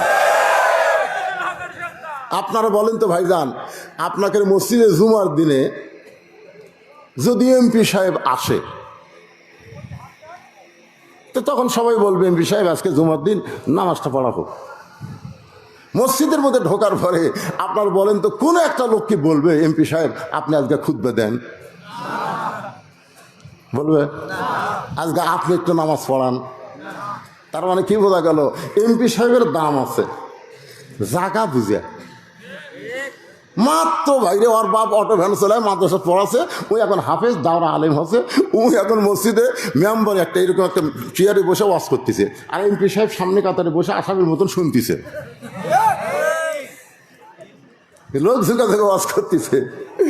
এমপি দাঁত মোট কামলাই রে, আর কিছুই নাই রে। তারপরে যখন নামাজের সময় হলো, এমপি সাহেবের দিকে ইমাম সাহেব তাকায় দেখে, মারিয়া খায়া বুঝলেন উরা তার পেট এত মোটা করছে। ইমাম বলতেছে, আজকে তো রুকুর মধ্যে সাইজ কর্ম, কারণ যারকে উরাত মোটা পেট মোটা এক জায়গার তারা খুব বিপদে থাকে, সেটা হলো নামাজের রুকু। ধরে কন কি দেখুন, ওরা কিন্তু ফিট বেকা না করতে খারাপ হয়। ইমাম কয়, আজকে সওয়াবেল আজিম টাইনে টেনে কোমরে রুকুর যা সওয়াবেল আজিম, সুবহানাল্লাহিল আযীম। ইমাম কয়, যতই মাজা কষা মাথা তুলবার পারবো রে, যতক্ষণ আমি না তুলবো। জোরে কোন কথা ঠিক কিনা? কোরআনের সঙ্গে যার সম্পর্ক, একই গাছের কাঠ দিয়ে তিনটা জিনিস বানাইছে, একটা হলো খাট, একটা হলো সোফা, আর একটা হলো রেহাল। একই গাছের কাঠ দিয়ে তিনটা জিনিস বানাইছে, একটা হলো খাট, একটা হলো সোফা, আর একটা হলো রেহাল। আপনার বলেন তো, এই তিনটা জিনিসের মধ্যে দাম বেশি কার? খাটের সাথে মানুষের সম্পর্ক, সোফার সাথে মানুষের সম্পর্ক, আর রেহালের সাথে আল্লাহর কোরআনের সম্পর্ক। শুধু কোরআনের সম্পর্ক থাকার কারণে একটা কাঠের রেহালের দাম যদি বাইরা যায়, তাহলে সেই কোরআনের সাথে আমাদের সম্পর্ক করার দরকার আছে না? না, কারা কারা করবেন? দুই হাত তুলে আমার আল্লাহকে একটু দেখান। লিল্লাহি তাকবীর, হাত নামান। আল কোরআনের আলো না, ওটাও নয়। শোনেন, এই যে সংসদে জ্বলার কথা বললে একদল বলবি, আর ওই দল না না না, তা বলবেন কেন? অ্যাঙ্গেলে মার দেবে। অ্যাঙ্গেলের মার কি জানেন? আল কোরআনের আলো সব জায়গায় যা আলো। আপনারা বলেন সব জায়গা বললে এর মতো সংসদ আছে না নাই? তাহলে আমরা খামাকা সংসদের কথা কই, আগামী কয়েকদিন পরে আমার আর একটা মাহফিল আছে নাই? এরা কি এরাও ফাঁকা না রে? ওটা তো সংসদের লোকরে অকার আসপা দেওয়া যাবে না। দরকার কি ভাই? অ্যাঙ্গেলে মার দিয়ে যায়। ধরে কোন কথা ঠিক কি না? হ্যাঁ, গলা খাকারে দেন। আল কোরআনের আলো, কোরআন হাদিস যেখানে, দুনিয়ার মুসলমান লিল্লাহি তাকবীর। সঙ্গে সঙ্গে ফাতেমা বুঝবার পারছে এই জুব্বার সঙ্গে আল্লাহর কোরআনের সম্পর্ক আছে। রাসূল বলে, ফাতেমা এই জুব্বা আমি তোমার মাকে দেইনি মা, তোমার মা আমার কাছে চেয়েছে। ফাতেমা জুব্বাখানা নিয়ে মা খাদিজাকে পড়াতে গেলেন। নবী আমার পিছনে পিছনে ফাতেমাকে সামনে দিলেন। ফাতেমা যখন মা খাদিজার লাশের ঘরে ঢুকলো, এমন সময় নবী দরজা বন্ধ করে দিলেন। ওই জুব্বাটা পরানোর পরে ফাতেমা দরজা খুলতেছে। নবী তাকায় দেখে ফাতেমার মুখে মুচকি মুচকি হাসি। নবী চমকে গিয়ে বলে, ফাতেমা, কানতে কানতে তুমি জুব্বা নিয়ে তোমার মাকে কাফনের কাপড় পরাতে ঢুকলে, কিন্তু জুব্বা পরানোর পরে তুমি হাসতে হাসতে দরজা খুললে। ফাতেমা বলে, বাবা, কানতে কানতে ঢুকলাম এটাও আপনি জানেন, হাসতে হাসতে দরজা খুললাম এটাও আপনি জানেন। রাসূল বলে, ফাতেমা, তুমি কানতে কানতে ঢুকলে এটা আমি জানি, কারণ মেয়ে তার মাকে কাফনের কাপড় পরাবে, অবশ্যই কানবে, কিন্তু হাসতে হাসতে দরজা খুললে আমি নবী জানি না। সোনালা কন্যা কেন? এখান থেকে আপনাদের ইমান কি বলে? নবী গায়েব জানে? জোরে বলে, নবী গায়েব জানে? ফাতেমা কানতে কানতে ঢুকেছে এটা নবী জানে, কিন্তু হাসতে হাসতে দরজা খুলছে এটা নবী জানে না। ও ফাতেমা, তুমি হাসতে হাসতে দরজা খুললে কেন মা? ফাতেমা বলে, বাবা, কানতে কানতে ঢুকলাম এটা যেমন আপনি জানেন, হাসতে হাসতে দরজা খুললাম এটা যখন আপনি জানেন না, আমি কি জন্য হাসতে হাসতে দরজা খুললাম বাবা, আপনি কি শুনবার চান? রাসূল বলে, ফাতেমা, আমি শুনতে চাই।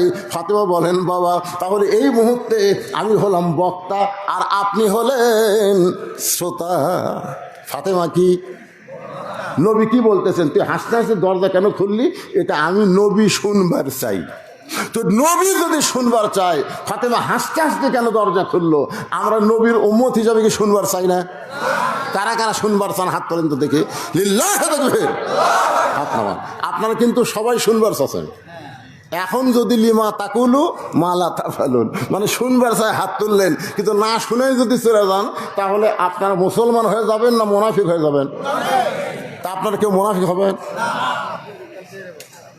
কি?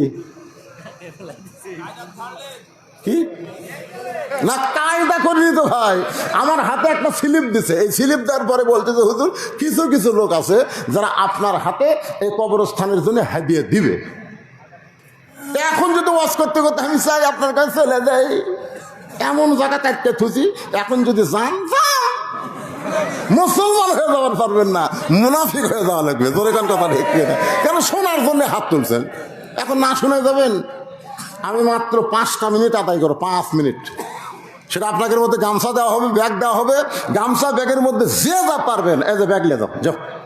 জামাই আমার আদায় করছে, আমার করা লাগে না, যে জামাই থাকে সেটা শ্বশুর মাপ, বুঝলেন না? তো এই গামছাটা আদায় করেন, এই জন্য 5টা মিনিট আপনাদের কাছে ব্যাগ যাবে।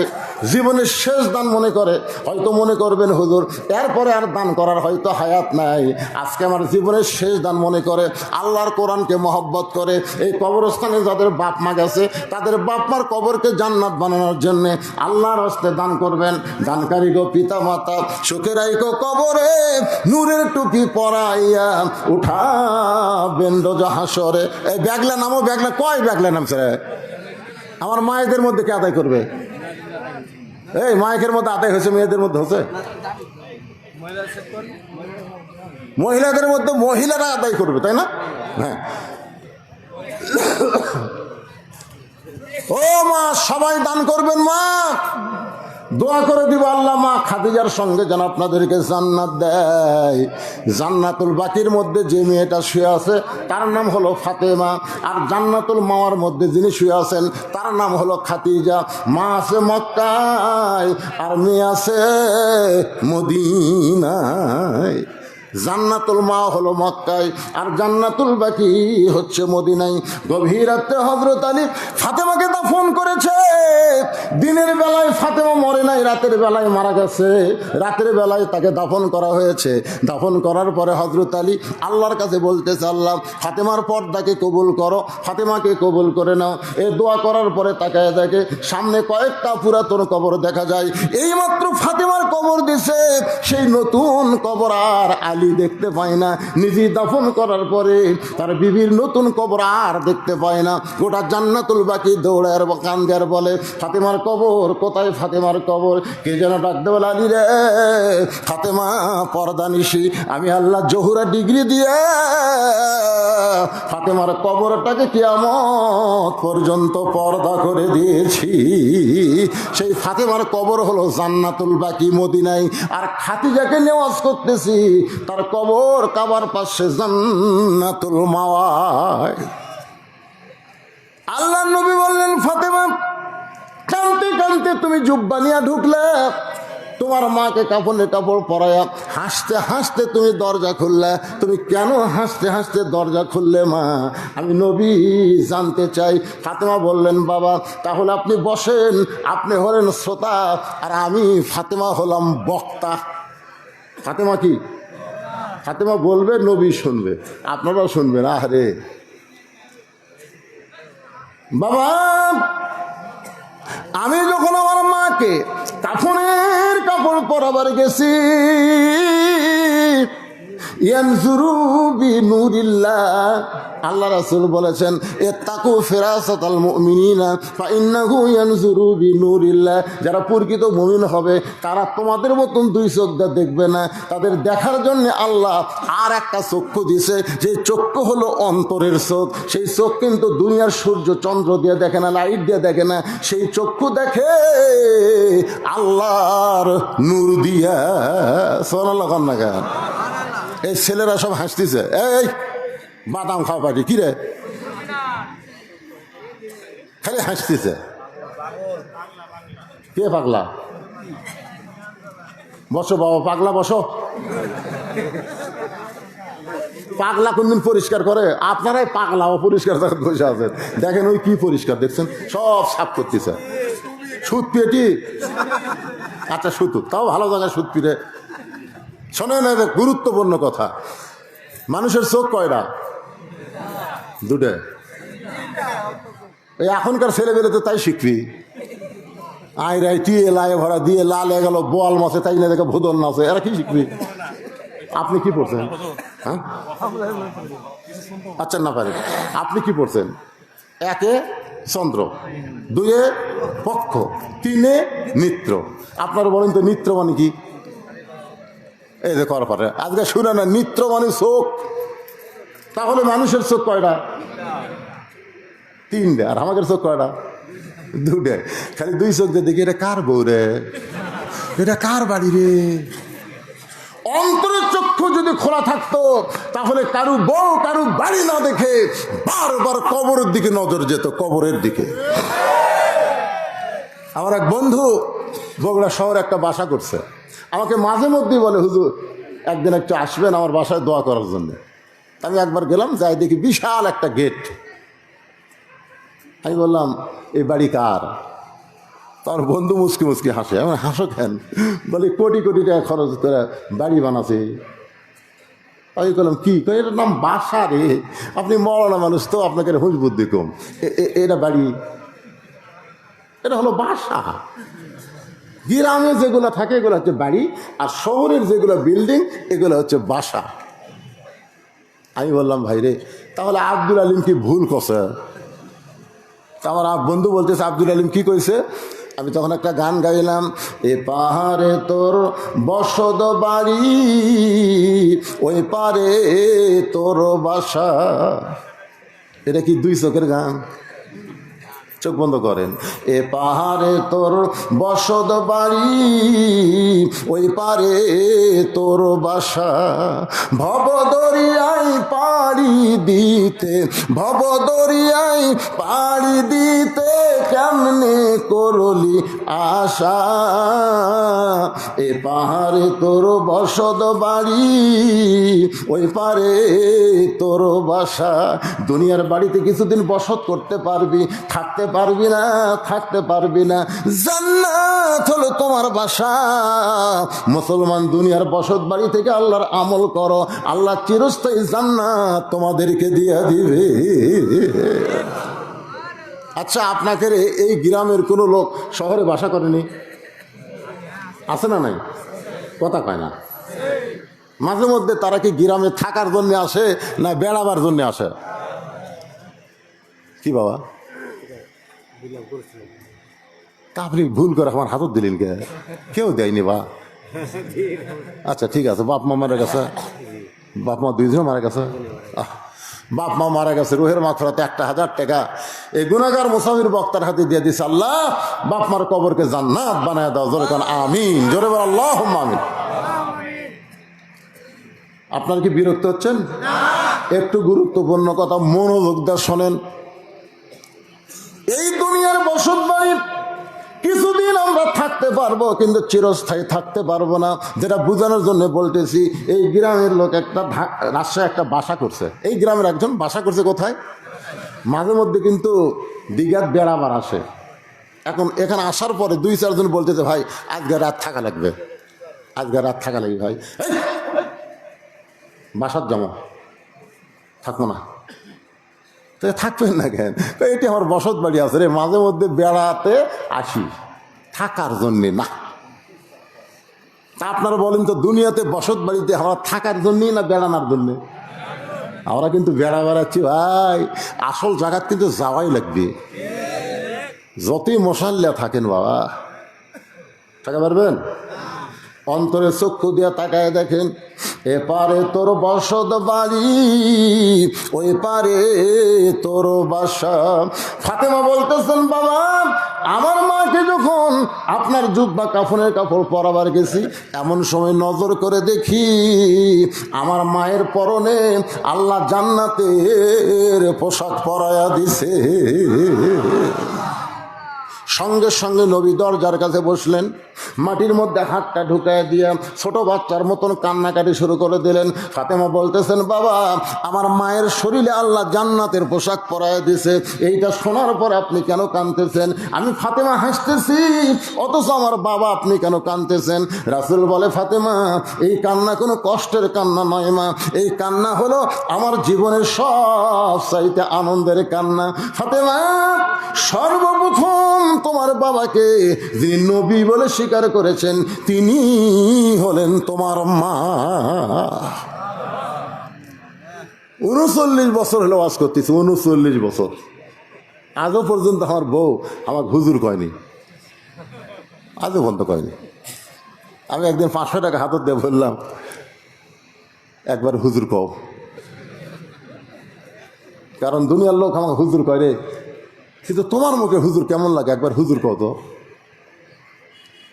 আর বউ বলতেছে মুসকি মুসকি হেসে কয়, মানুষ আপনাকে চিনে না এই জন্য হুজুর কয়, কিন্তু আমি তো আপনাকে চিনি, আপনি মাল ডাকি, হুজুর হয় এতই সহজ।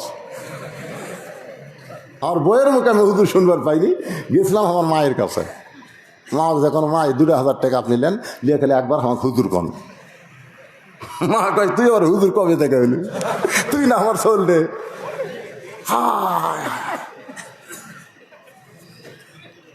সর্বপ্রথম যিনি নবী বলে স্বীকার করেছেন, তিনি হলেন নবীর বিবি। আল্লাহ সঙ্গে সঙ্গে আয়াত নাজিল করলেন, বউ যখন আপনাকে নবী বলে স্বীকার করছে, তাহলে আপনাকে মানতে আর কোনো সমস্যা নাই। লাকাদ কানা লাকুম ফি রাসূলিল্লাহি উসওয়াতুন হাসানা, একমাত্র নবী ছাড়া অন্য কাউকে নিঃসন্দেহে মানা যাবে না। বলে কোন কথা ঠিক, একমাত্র নবী ছাড়া। আমাদের বাংলাদেশে মিয়ারে হক লিয়া এ কি ফেতনা শুরু হলো। কিছুদিন আগে তারাবি 20 রাকাত না 8 রাকাত, এই দিয়ে ফেতনা শুরু হলো। অত ফেতনা কেন? আল্লাহ কোরআনে ডাইরেক্ট বলেছেন, আতিউল্লাহ ওয়া আতিউর রাসূল ওয়া উলিল আমরি মিনকুম। এখানে আল্লাহ বলতে পারতেন আতিউল্লাহ ওয়া আতিউর রাসূল ওয়া আতিউ উলিল আমরি মিনকুম। ও আতিউ কেন বললেন না? কারণ উলিল আমরকে তোমরা কতক্ষণ মানবা, যতক্ষণ উলিল আমর নবী রাসূলের তরিকা মোতাবেক থাকবে। মনে করেন ইমাম সাহেব যদি আসরের 4 রাকাত নামাজ 2 রাকাত বসিছে, 3 রাকাত আবার হচ্ছে, তখন আপনারা কি বলবেন? হুজুর যা করবি তাই, এতদিন 4 রাকাত পড়াছে, 3 রাকাতে সালাম ফিরাই। তা তুমি যত বড়ই হুজুর হও, আমরা তোমাকে ইক্তেদা ততক্ষণ পর্যন্ত করব যতক্ষণ তুমি নবীর তরিকা মোতাবেক নামাজ পড়াবে। জোরে কর কথা দেখবে না, তুমি নবীর তরিকা ছাড়া তুমি 2 রাকাতে তো বসবে, আসরের 3 রাকাতে তো বসবে, তোমাকে বসে থাকবার দেবো না। আল্লাহু আকবার কয়ে খাড়া কর্ম। জোরে কোন কথা ঠিক। শুধু একজনকেই নিঃসন্দেহে মানা যাবে, যিনি হচ্ছেন আমাদের নবী। আল্লাহর বান্দার একটু খেয়াল করবেন, নবী আমার নিজের হাতে খাদিজাকে কবরের মধ্যে নামাই দিচ্ছেন। নবীর চোখ দিয়ে দর দর করে পানি পড়তেছে। আবু বকর বলে, ইয়া রাসূলুল্লাহ, এমন করে যদি আপনি কান্দেন গো হুজুর, আমরা ধৈর্য ধরবো কেমনে? রাসূল বলে, আবু বকর, আমি খাদিজাকে কবরের মধ্যে নামানোর সময় আমি আর নবী নাই রে, আমি হলাম হতভাগ্য একজন স্বামী। ও বকর সাহাবীরা শোনো, আমি কোনোদিন খাদিজাকে ডাক দিয়ে ঘুম থেকে চেতন করি নাই। আমি যাইতাম কোনোদিন গভীর রাত্রে, আবার ফিরে আসতাম শেষ রাত্রে, কোনোদিন 1টার সময়, কোনোদিন 2টার সময়, কোনোদিন 3টার সময়। কলেমার দাওয়াত দিয়ে যখন বাড়িতে আসতাম, দরজাতে দাঁড়ানোর সঙ্গে সঙ্গে খাদিজা দরজা খুলে দিত।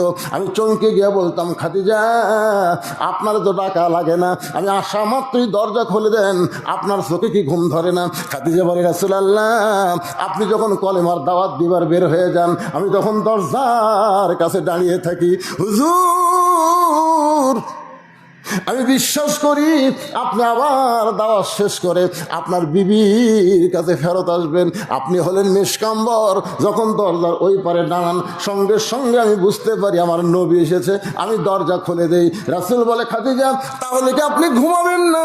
খাদিজা বলে, হুজুর, সেই দিন একলা ঘুমাবো যেদিন আমার মরণ হবে। রাসূল বলে, আবু বকর, আজকে খাদিজা ঘুমায় গেছে রে, আমি নবী ঘুমাবার পারি নাই। এই কথা মনে হয় চোখ দিয়ে দর দর করে পানি পড়তেছে। কবরে মাটি দেওয়ার পর সবাই যখন কবর থেকে চলে যায়, আল্লাহর নবী খাদিজার কবর ছাড়েন না, ঘন্টার পর ঘন্টা কবরের পাশে দাঁড়িয়ে থাকেন। এক সময় আল্লাহ বলে, হাবিব, সমস্ত সাহাবীরা কবর ছেড়ে চলে গেল, আপনি কেন খাদিজার কবর ছাড়েন না? রাসূল বলে, আল্লাহ খাদিজার কবরে কি মুনকির নাকির পাঠাবেন না? মুনকির নাকির 3টা প্রশ্ন করবে, আমার খাদিজা উত্তর দিবার পারবে না, আমি একটু খাদিজার পক্ষে উত্তর দিবার চাই। আল্লাহ বলে, হাবিব রে, শুধু খাদিজা নয়, আমার সমস্ত বান্দা যারা কবরে আসবে তাদেরকে মুনকির নাকিরের প্রশ্নের উত্তর দেওয়া লাগবে না। না, এই যে আপনারা যদি যান, শোনেন, মুনকির নাকির এসে বলবে, মান রব্বুকা, তোমার রবকে, তখন আপনার নামাজ, আপনি তো ঘুমের মধ্যে থাকবেন, আপনার নামাজ খারাপ হবে। মুনকির নাকির, কাকে রব সম্পর্কে প্রশ্ন করিস? জানিস না এই লোকটা দৈনিক কয়বার নামাজ পড়ছে? তাহলে দৈনিক যদি 5 বার 5 ওয়াক্ত ফরজ নামাজ পড়ে, নফল সুন্নত তো আছেই, তাহলে 10 বছর থেকে যে 70 বছরের মূল্য, কত ওয়াক্ত নামাজ পড়লো হিসাব দে। মুনকির নাকির হকের ক্যালকুলেটার নাই তো প্রশ্ন করিস? যেই লোকটা মসজিদে গিয়ে নামাজের নিয়ত করার পরেই বলেছে আলহামদুলিল্লাহি রাব্বিল আলামিন, রুকুতে গিয়ে বলে সুবহানাল্লাহিল আযীম, সিজদাত গিয়ে বলে সুবহানাল্লাহিল আলা, এতবার রব রব করে এসে কবরত কেবল আরামত ঘুম দিছে, আবার রব। মুনকির নাকির কয়, আল্লাহ তোমার বান্দাক মান রব্বুকে প্রশ্ন করার সাথে সাথে নামাজ যে খেপা খেপছে, আমরা কি করব? আল্লাহ কয় যে নামাজ যে কবরে আছে তার 1 নম্বরের উত্তর হয়ে গেছে। বেনামাজি, ও বেনামাজি, খালি মরে দেখ, চাপা সোজা করে দিবি। ওই যে একটা গান আছে, ছোটবেলা শুনছি, এখন আর হয় না পারে। যদি ফুলগুলো হয় অভিমানে ঝরে যায়, আমি মালা গেথে বলো কারে পরাবো, সে যে কেন এলো না, কিছু ভালো লাগে না, কবরে আসুক তার হিয়ান সাইজ করিব। 2 নম্বর প্রশ্ন করবো, আমার দিন উকা, মামুনুল হকের দিন, আল্লামা সাঈদের দিন, আমির হামজার দিন, এই দিনকে বাংলাদেশে গালিব করার জন্য যারা ইসলামী আন্দোলন করতেছে, মাঝে মধ্যে পুলিশ তাদেরকে খোঁজে, চোর ডাকাত ছিনা টান করে ঘরে, আর কোরআনের দল যারা করে তারা বড় বিপদে আছে। যখন প্রশ্ন করবে আমার দিন ওকা, তোমার দিন কি, ইসলামী আন্দোলন বলবে মান সাআলাল্লাহু তাআলা আশ-শাহাদাতা বিসিদকিন বাল্লাগাহুল্লাহু মানাজিল আশ-শুহাদা ওয়া ইম্মা তাআলা ফিরাশি। রে মুনকির নাকির শোনো, চোর ডাকাত যখন সিনা টান করে ঘুরেছে, এই মানুষটা দিন কায়েমের জন্য আন্দোলন করার কারণে এর উপর জেল হয়েছে, রিমান্ড হয়েছে, এত কিছু করার পরে কবর আইছে, তাকে আবার আমার দিন ওকা প্রশ্ন করতেছ। ফেরেশতা বলে, আল্লাহ তোমার বান্দাকে দিনের প্রশ্ন করতে ইসলামী আন্দোলন যে খাবার খেপছে, আল্লাহ ডাকতে বলে ইসলামী আন্দোলনের কর্মী হইয়া যে কবরে আইছে তার 2 নম্বর প্রশ্নের উত্তর হইয়া গেছে। এখন 3য় প্রশ্ন হচ্ছে আমার নাবিওকে, নবী দৌড়ে এসে বলবে এই কি কাক নবী সম্পর্কে প্রশ্ন করতেছি, তার চেহারার দিকে তাকে দেখতো কে রে, আমার দায়িত্ব অর্জন। এক মেয়ে আমার কয় হুজুর আমার স্বামী তো শাকিব খানের মতো সুন্দর, আমি যখন স্বামীরা বাইরে যাই রাস্তার মেয়েরা খালি আমার স্বামীর দিকে তাকা থাকে হুজুর, তো একটা দোয়া দেন তো যে দোয়া আমল করলে আমার স্বামীর দিকে কোনো মেয়ে তাকাবি না। আমি তখন বললাম মা দোয়া লাগবে না, তোমার স্বামীকে চাচা বানাও। মেয়েটা ছিলে হুজুর কি করলেন, একটা আলেম মানুষের স্বামীকে স্বামীকে চাচা কবার করছি, আমি চাচা বানাবার করছি, বানো তো চাচা বানানো লাগবে কিভাবে, আমি নিয়ম শিখে দিলাম। 3-4 মাসের মধ্যে ওর স্বামীর 4 আঙুল দাঁড়িয়ে আছে। ওই এখন স্বামীরা বাইরে যায়, একটা মেয়ে মানুষ ওর স্বামীর দিকে তাকায় না, কেউ তাকালে বলে চাচা আসসালামু আলাইকুম। হুজুর আমার সামনে যখন আমার স্বামীকে চাচা কয় আমার কলজা ভরে যায়। এই দাড়ি চাচা হইয়া নবীর সুন্নতের আমল কইরা ঢাকাতে তেলতালা ঘরে একদিনও পুলিশ ধরে না, দাড়ি টুপি দেখলি তার ব্যাগ শেষ করে। জোরে কোন কথা ঠিক কিনা? আমার নবীর সুন্নত আমল করার কারণে জিএমবি জঙ্গি মৌলবাদী ডিগ্রি এসেছে, দুনিয়াতে কত নির্যাতন হচ্ছে। আজকে কবরের মধ্যে এসে ওর নবীকে প্রশ্ন কেন করিস রে, ও নবী বলার আগে আমি নবী ওকে উম্মত বলে স্বীকার করে নিলাম। আপনি কি উত্তর দেওয়া লাগবে? কাম করে দেন, আমল করে দেন, উত্তর হয়ে যাবে। আল্লাহ বলে হাবিব খাদিজার প্রশ্নের উত্তর দেওয়ার জন্য আপনাকে কবরের পাশে কষ্ট করে থাকা লাগবে না।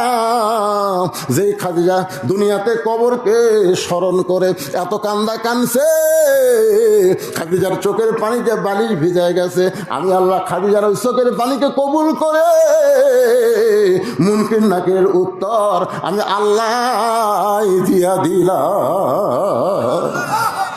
আল্লাহ আমাদের সবাইকে কবরের পাথেও জোগাড় করে কবরে যাওয়ার তৌফিক দেখ। যেরকম আমি মোনাজাতের একটা গান গাই, গাবো আগে গান গাবো, এটা এন্ডু কিশোরের, এন্ডু কিশোর আগে একটা গান গাবো। চলতে পথে 2 দিন থামিলাম যাবার কয়েকজন উঠে গেলে একে বাপ মা মরিনি নাকি। গোরস্থানের মাহফিল সবচাইতে গুরুত্বপূর্ণ বিষয় হলো দোয়া। জোরে কোন কথা ঠিক কিনা? ওঠেন কেন, কি গানটা ভালো লাগতেছে না? চলতে পথে 2 দিন থামিলাম যাবার কালে একজন আরো দেখা না পাইলাম। প্রেসিডেন্ট জিল্লুর রহমান যখন মারা গেল তখন সব চ্যানেল আছিল, সব চ্যানেল। বঙ্গবন্ধু যখন মারা গেছে তখন তো আমরা জানি না তখন বললো কি করলো। জিয়াউর রহমান যখন মারা গেছিল তখন খালি টিভি আসছিল, একটাই টিভি। সব গ্রামে আবার টিভি আসলো না, কারেন্ট খুব একটা আসলো না, ওই কাঠের বাক্সের মতন একটা আসছিল, ইউনিয়ন পরিষদে একটা। জিয়াউর রহমান মরার খবর আমরা খুব একটা জানি না, কিন্তু জিল্লুর রহমান যখন বলল এটা কিন্তু আবার সব চ্যানেলে দেখালো। আমি নিজেই শুনছি, একজন মাইকলে বলতেছে, মাইক এরকম মুখে মাইকলে বলতেছে 5 স্তরের নিরাপত্তা, army, RAB, BJP, police, answer বাহিনী, তোমরা কি প্রস্তুত? আমি নিজেই শুনছি। তখন এরকম রাইফেলটা ঠাস ঠাস ঠাস ঠাস করে গুলি করলো। তখন মুনকির নাকির বলতেছে আল্লাহ যে হারে নিরাপত্তা দেওয়া শুরু হলো আমরা কি ফেরত যাবো? আপনারা কি মনে করেন ওই গুলি থেকে মুনকির নাকির ফেরত যাবে? তাহলে চলতে পথে, সবাই বলেন, চলতে পথে 2 দিন থামিলাম যাবার কালে একজন আরো দেখা না পাইলাম। ও আমার সাদের মালা যাই রে ছিঁড়ে, রইব না আর বেশি দিন তোদের মাজারে। ডাক দিয়াছেন দয়াল বাদ্দা আল্লাহ কবেন, ডাক দিয়াছেন আল্লাহ আমারে, রইব না আর বেশি দিন তোদের মাজারে। এখন আসেন একটা গজল গাই। কিন্তু যেদিন ডাক পড়িবে কবর মাঝে যাইতে, জোগাড় কিছু করছো বন্ধু তার মাঝে বিছাইতে, ডানে কবর বামে কবর নিচে কবর আছে যে, ওপর দিকে চাইয়া দেখো বাঁশের ছাউনি দিছে কে। এমন আজাব দিবে রে ভাই, এমন আজাব দিবে রে ভাই, কবরের ওই মাটিতে গলা ফেটে রক্ত ঝরবে চিৎকারেরও চোটেতে। যে কোনো সময় আমার মৃত্যু হবে, যারা মারা গেছে তাদের জন্য দোয়া করব, আর যারা জীবিত আছি আমরা যেন মুসলমান হয়ে মরতে পারি। এজন্য সবাই ইস্তেগফার পড়েন, আস্তাগফিরুল্লাহাল্লাযী লা ইলাহা ইল্লা হুয়াল হাইয়ুল কাইয়্যুম ওয়া আতুবু ইলাইহি। একজন আল্লাহর বান্দা নাম হলো আব্দুল গনি 1000, রাজীব দিছে 1000, শাহিন 3000, নয়ন দিছে 1000, শাহানা দিছে 1000, আর জিয়া হিন্দু পাড়া কি পাড়া লিখছে না, আচ্ছা যাই হোক 1000 টাকা দান করছে, আল্লাহ কবুল করেন। এগুলো আর বলা লাগবে না ভাই, বলা লাগবে কি দরকার, কারণ যখন আপনি লিখেছেন তার আগে আল্লাহ জান্নাতের খাতায় লেখাতে হচ্ছে। জি হ্যাঁ, বৃষ্টির জন্য দোয়া করো বারে, কিন্তু যারা ধান কাটতেছে আর আবার খেপে দেয়, বোঝেন না। আসলে আল্লাহ বড় বেকায়দাত আছে ভাই এই বাংলাদেশের জন্য। আজকে আমি ফেসবুকে লোড দিয়েছি, দেখবেন এক জায়গায় বৃষ্টির দোয়া আছে, এত জোরে পাথর পড়া শুরু হবে, বুঝলে খালি শিল ঢোকা ঢপ মারতেছে, শুনলে আল্লাহ চাই না, আমরা চাই না, আল্লাহ চাই না, আল্লাহ কি করবেন কন্ত। এখন যে ধান কাটা শুরু হয়ে গেছে, এই সময় বৃষ্টি হলে, বৃষ্টি বৈশাখের বৃষ্টি তো খালি হয় না, কিন্তু সাইজ হয়ে আসে, ধরে কেন ঠিক কিনা। তো ঠিক আছে, আমরা দোয়া করবো, অবশ্যই দোয়া করবো, সবার জন্য সবার দোয়া হবে ইনশাআল্লাহ। কিসে আমার হাতে তাও দেবে, এই মোনাজারটা আপনার ভাঙ্গে দিবেন, যত আদায় আগেকার বক্তারে করে নেবেন, শেষকার বক্তা খালি ওয়াজের জন্য থবেন আর গামছার জন্য, গামছা দেওয়া হয়ে গেছে। যদি কেউ আপনারা দিবার চান, ভাই বলতেছে যদি কেউ দিবার চায় দিবেন, আপনারা কি দিবেন না, কবে দান করবেন, মরার পরে মনে করছেন আমি মরে গেলে বেটা দিবি, কোনো দিনও দিবে না। দানটা নিজের জিনিস নিজেই করতে হবে। আল্লাহুম্মা আমিন, আল্লাহুম্মা আনতাস সালাম ওয়া মিনকাস সালাম, তাবারাকতা ইয়া যাল জালালি ওয়াল ইকরাম। মাবুদ, গভীর রাত পর্যন্ত তোমার পাগল বান্দা বান্দিরা আরামের বাড়ি ঘুমকে বাদ দিয়া কোরআন হাদিসের মহব্বত করে যার মধ্যে নিয়া এই জান্নাতের বাগানে বসে বসে কোরআন হাদিস আলোচনা শোনার শেষে আমি গুনাহগারের সঙ্গে রহমতের দরজায় ফকির হয়ে দোকানা হাত তুলেছে। মেহেরবানি করে আজকের মাহফিল আমাদের সকলের হেদায়েতের জন্যে, নাজাতের জন্যে, জান্নাতের জন্যে কবুল করো। এই মাহফিলের শুরু থেকে শেষ পর্যন্ত যত আলোচনা হয়েছে আল্লাহ, এর মধ্যে যদি ত্রুটি হয়, ভুল হয়, মাফ করে দিও। এর যা হাদিয়া মঞ্জুর করো, সোনার মদিনায় নবী পাকের রওজা মুবারকে আল্লাহ কবুল করে নাও। তামাম আম্বিয়ায়ে কেরাম, আসহাবে কেরাম, তাবিনী কেরাম, তাবা তাবিনী কেরাম, তামাম পৃথিবীর মাটির নিচে যত মুমিন মুমিনা আছে আল্লাহ সকলের আরো পরে হাদিয়া কবুল করো। মাবুদ, এই দীঘা গোরস্থানে যত মুর্দা শুয়ে আছে আল্লাহ সকলের কবরকে জান্নাতের টুকরা বানিয়ে দাও। আমরা যারা হাত তুলেছি আমাদের মধ্যে জনম দুঃখনী মা যাদের কবরে চলে গেছে, ছোট্ট একটা শব্দ হলো মা, এ নামের মধ্যে কি মধু, যাদের মা নাই তারাই বুঝতেছে।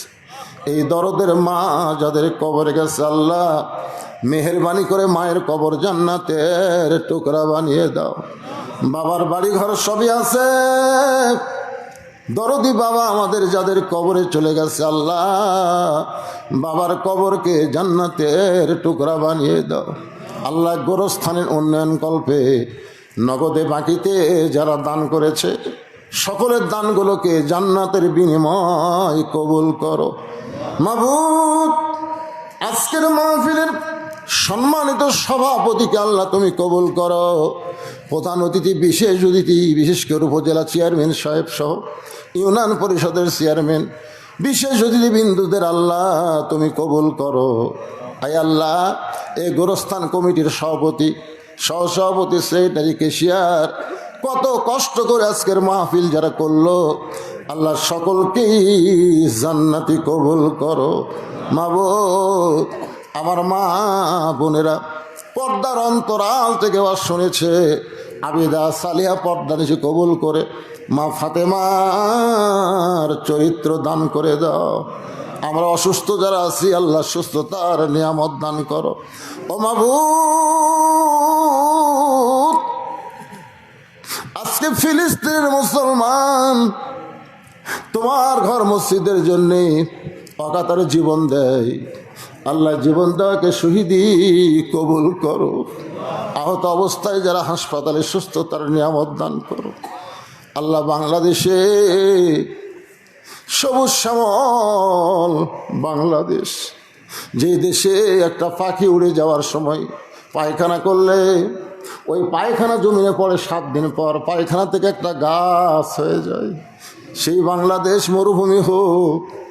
আমরা চাই না আল্লাহ আমরা পাপী হতে পারি, আমাদের বাংলাদেশে তুমি রহমতের বৃষ্টি বর্ষণ করো। মাবুদ, যেই বৃষ্টি হলে কোনো ক্ষতি হবে না সেই বৃষ্টি আমরা তোমার কাছে কামনা করি। আল্লাহ, আসমানের বালা আসমানে নাও, জমিনের বালা জমিনে ডাবায় দাও। প্রত্যেক বছর এমন করে কোরআনের মাহফিল যেন করতে পারে এই দীঘাবাসীদের আল্লাহ তুমি তৌফিক দাও। আল্লাহ, আল্লাহ আমার জন্য দোয়া ফিরাই দেন আল্লাহ। এতগুলো মানুষের মধ্যে যার 2 হাত পছন্দ করেন সেই 2 হাতের ওসিলে আজকের গোটা মাহফিলকে কবুল করে মৃত্যুর সময় আমাদের জবানে আপনি জারি করে দিবেন, লা ইলাহা ইল্লাল্লাহু মুহাম্মাদুর রাসূলুল্লাহ সাল্লাল্লাহু আলাইহি ওয়াসাল্লাম। আসসালামু আলাইকুম ওয়া রাহমাতুল্লাহি ওয়া বারাকাতুহু।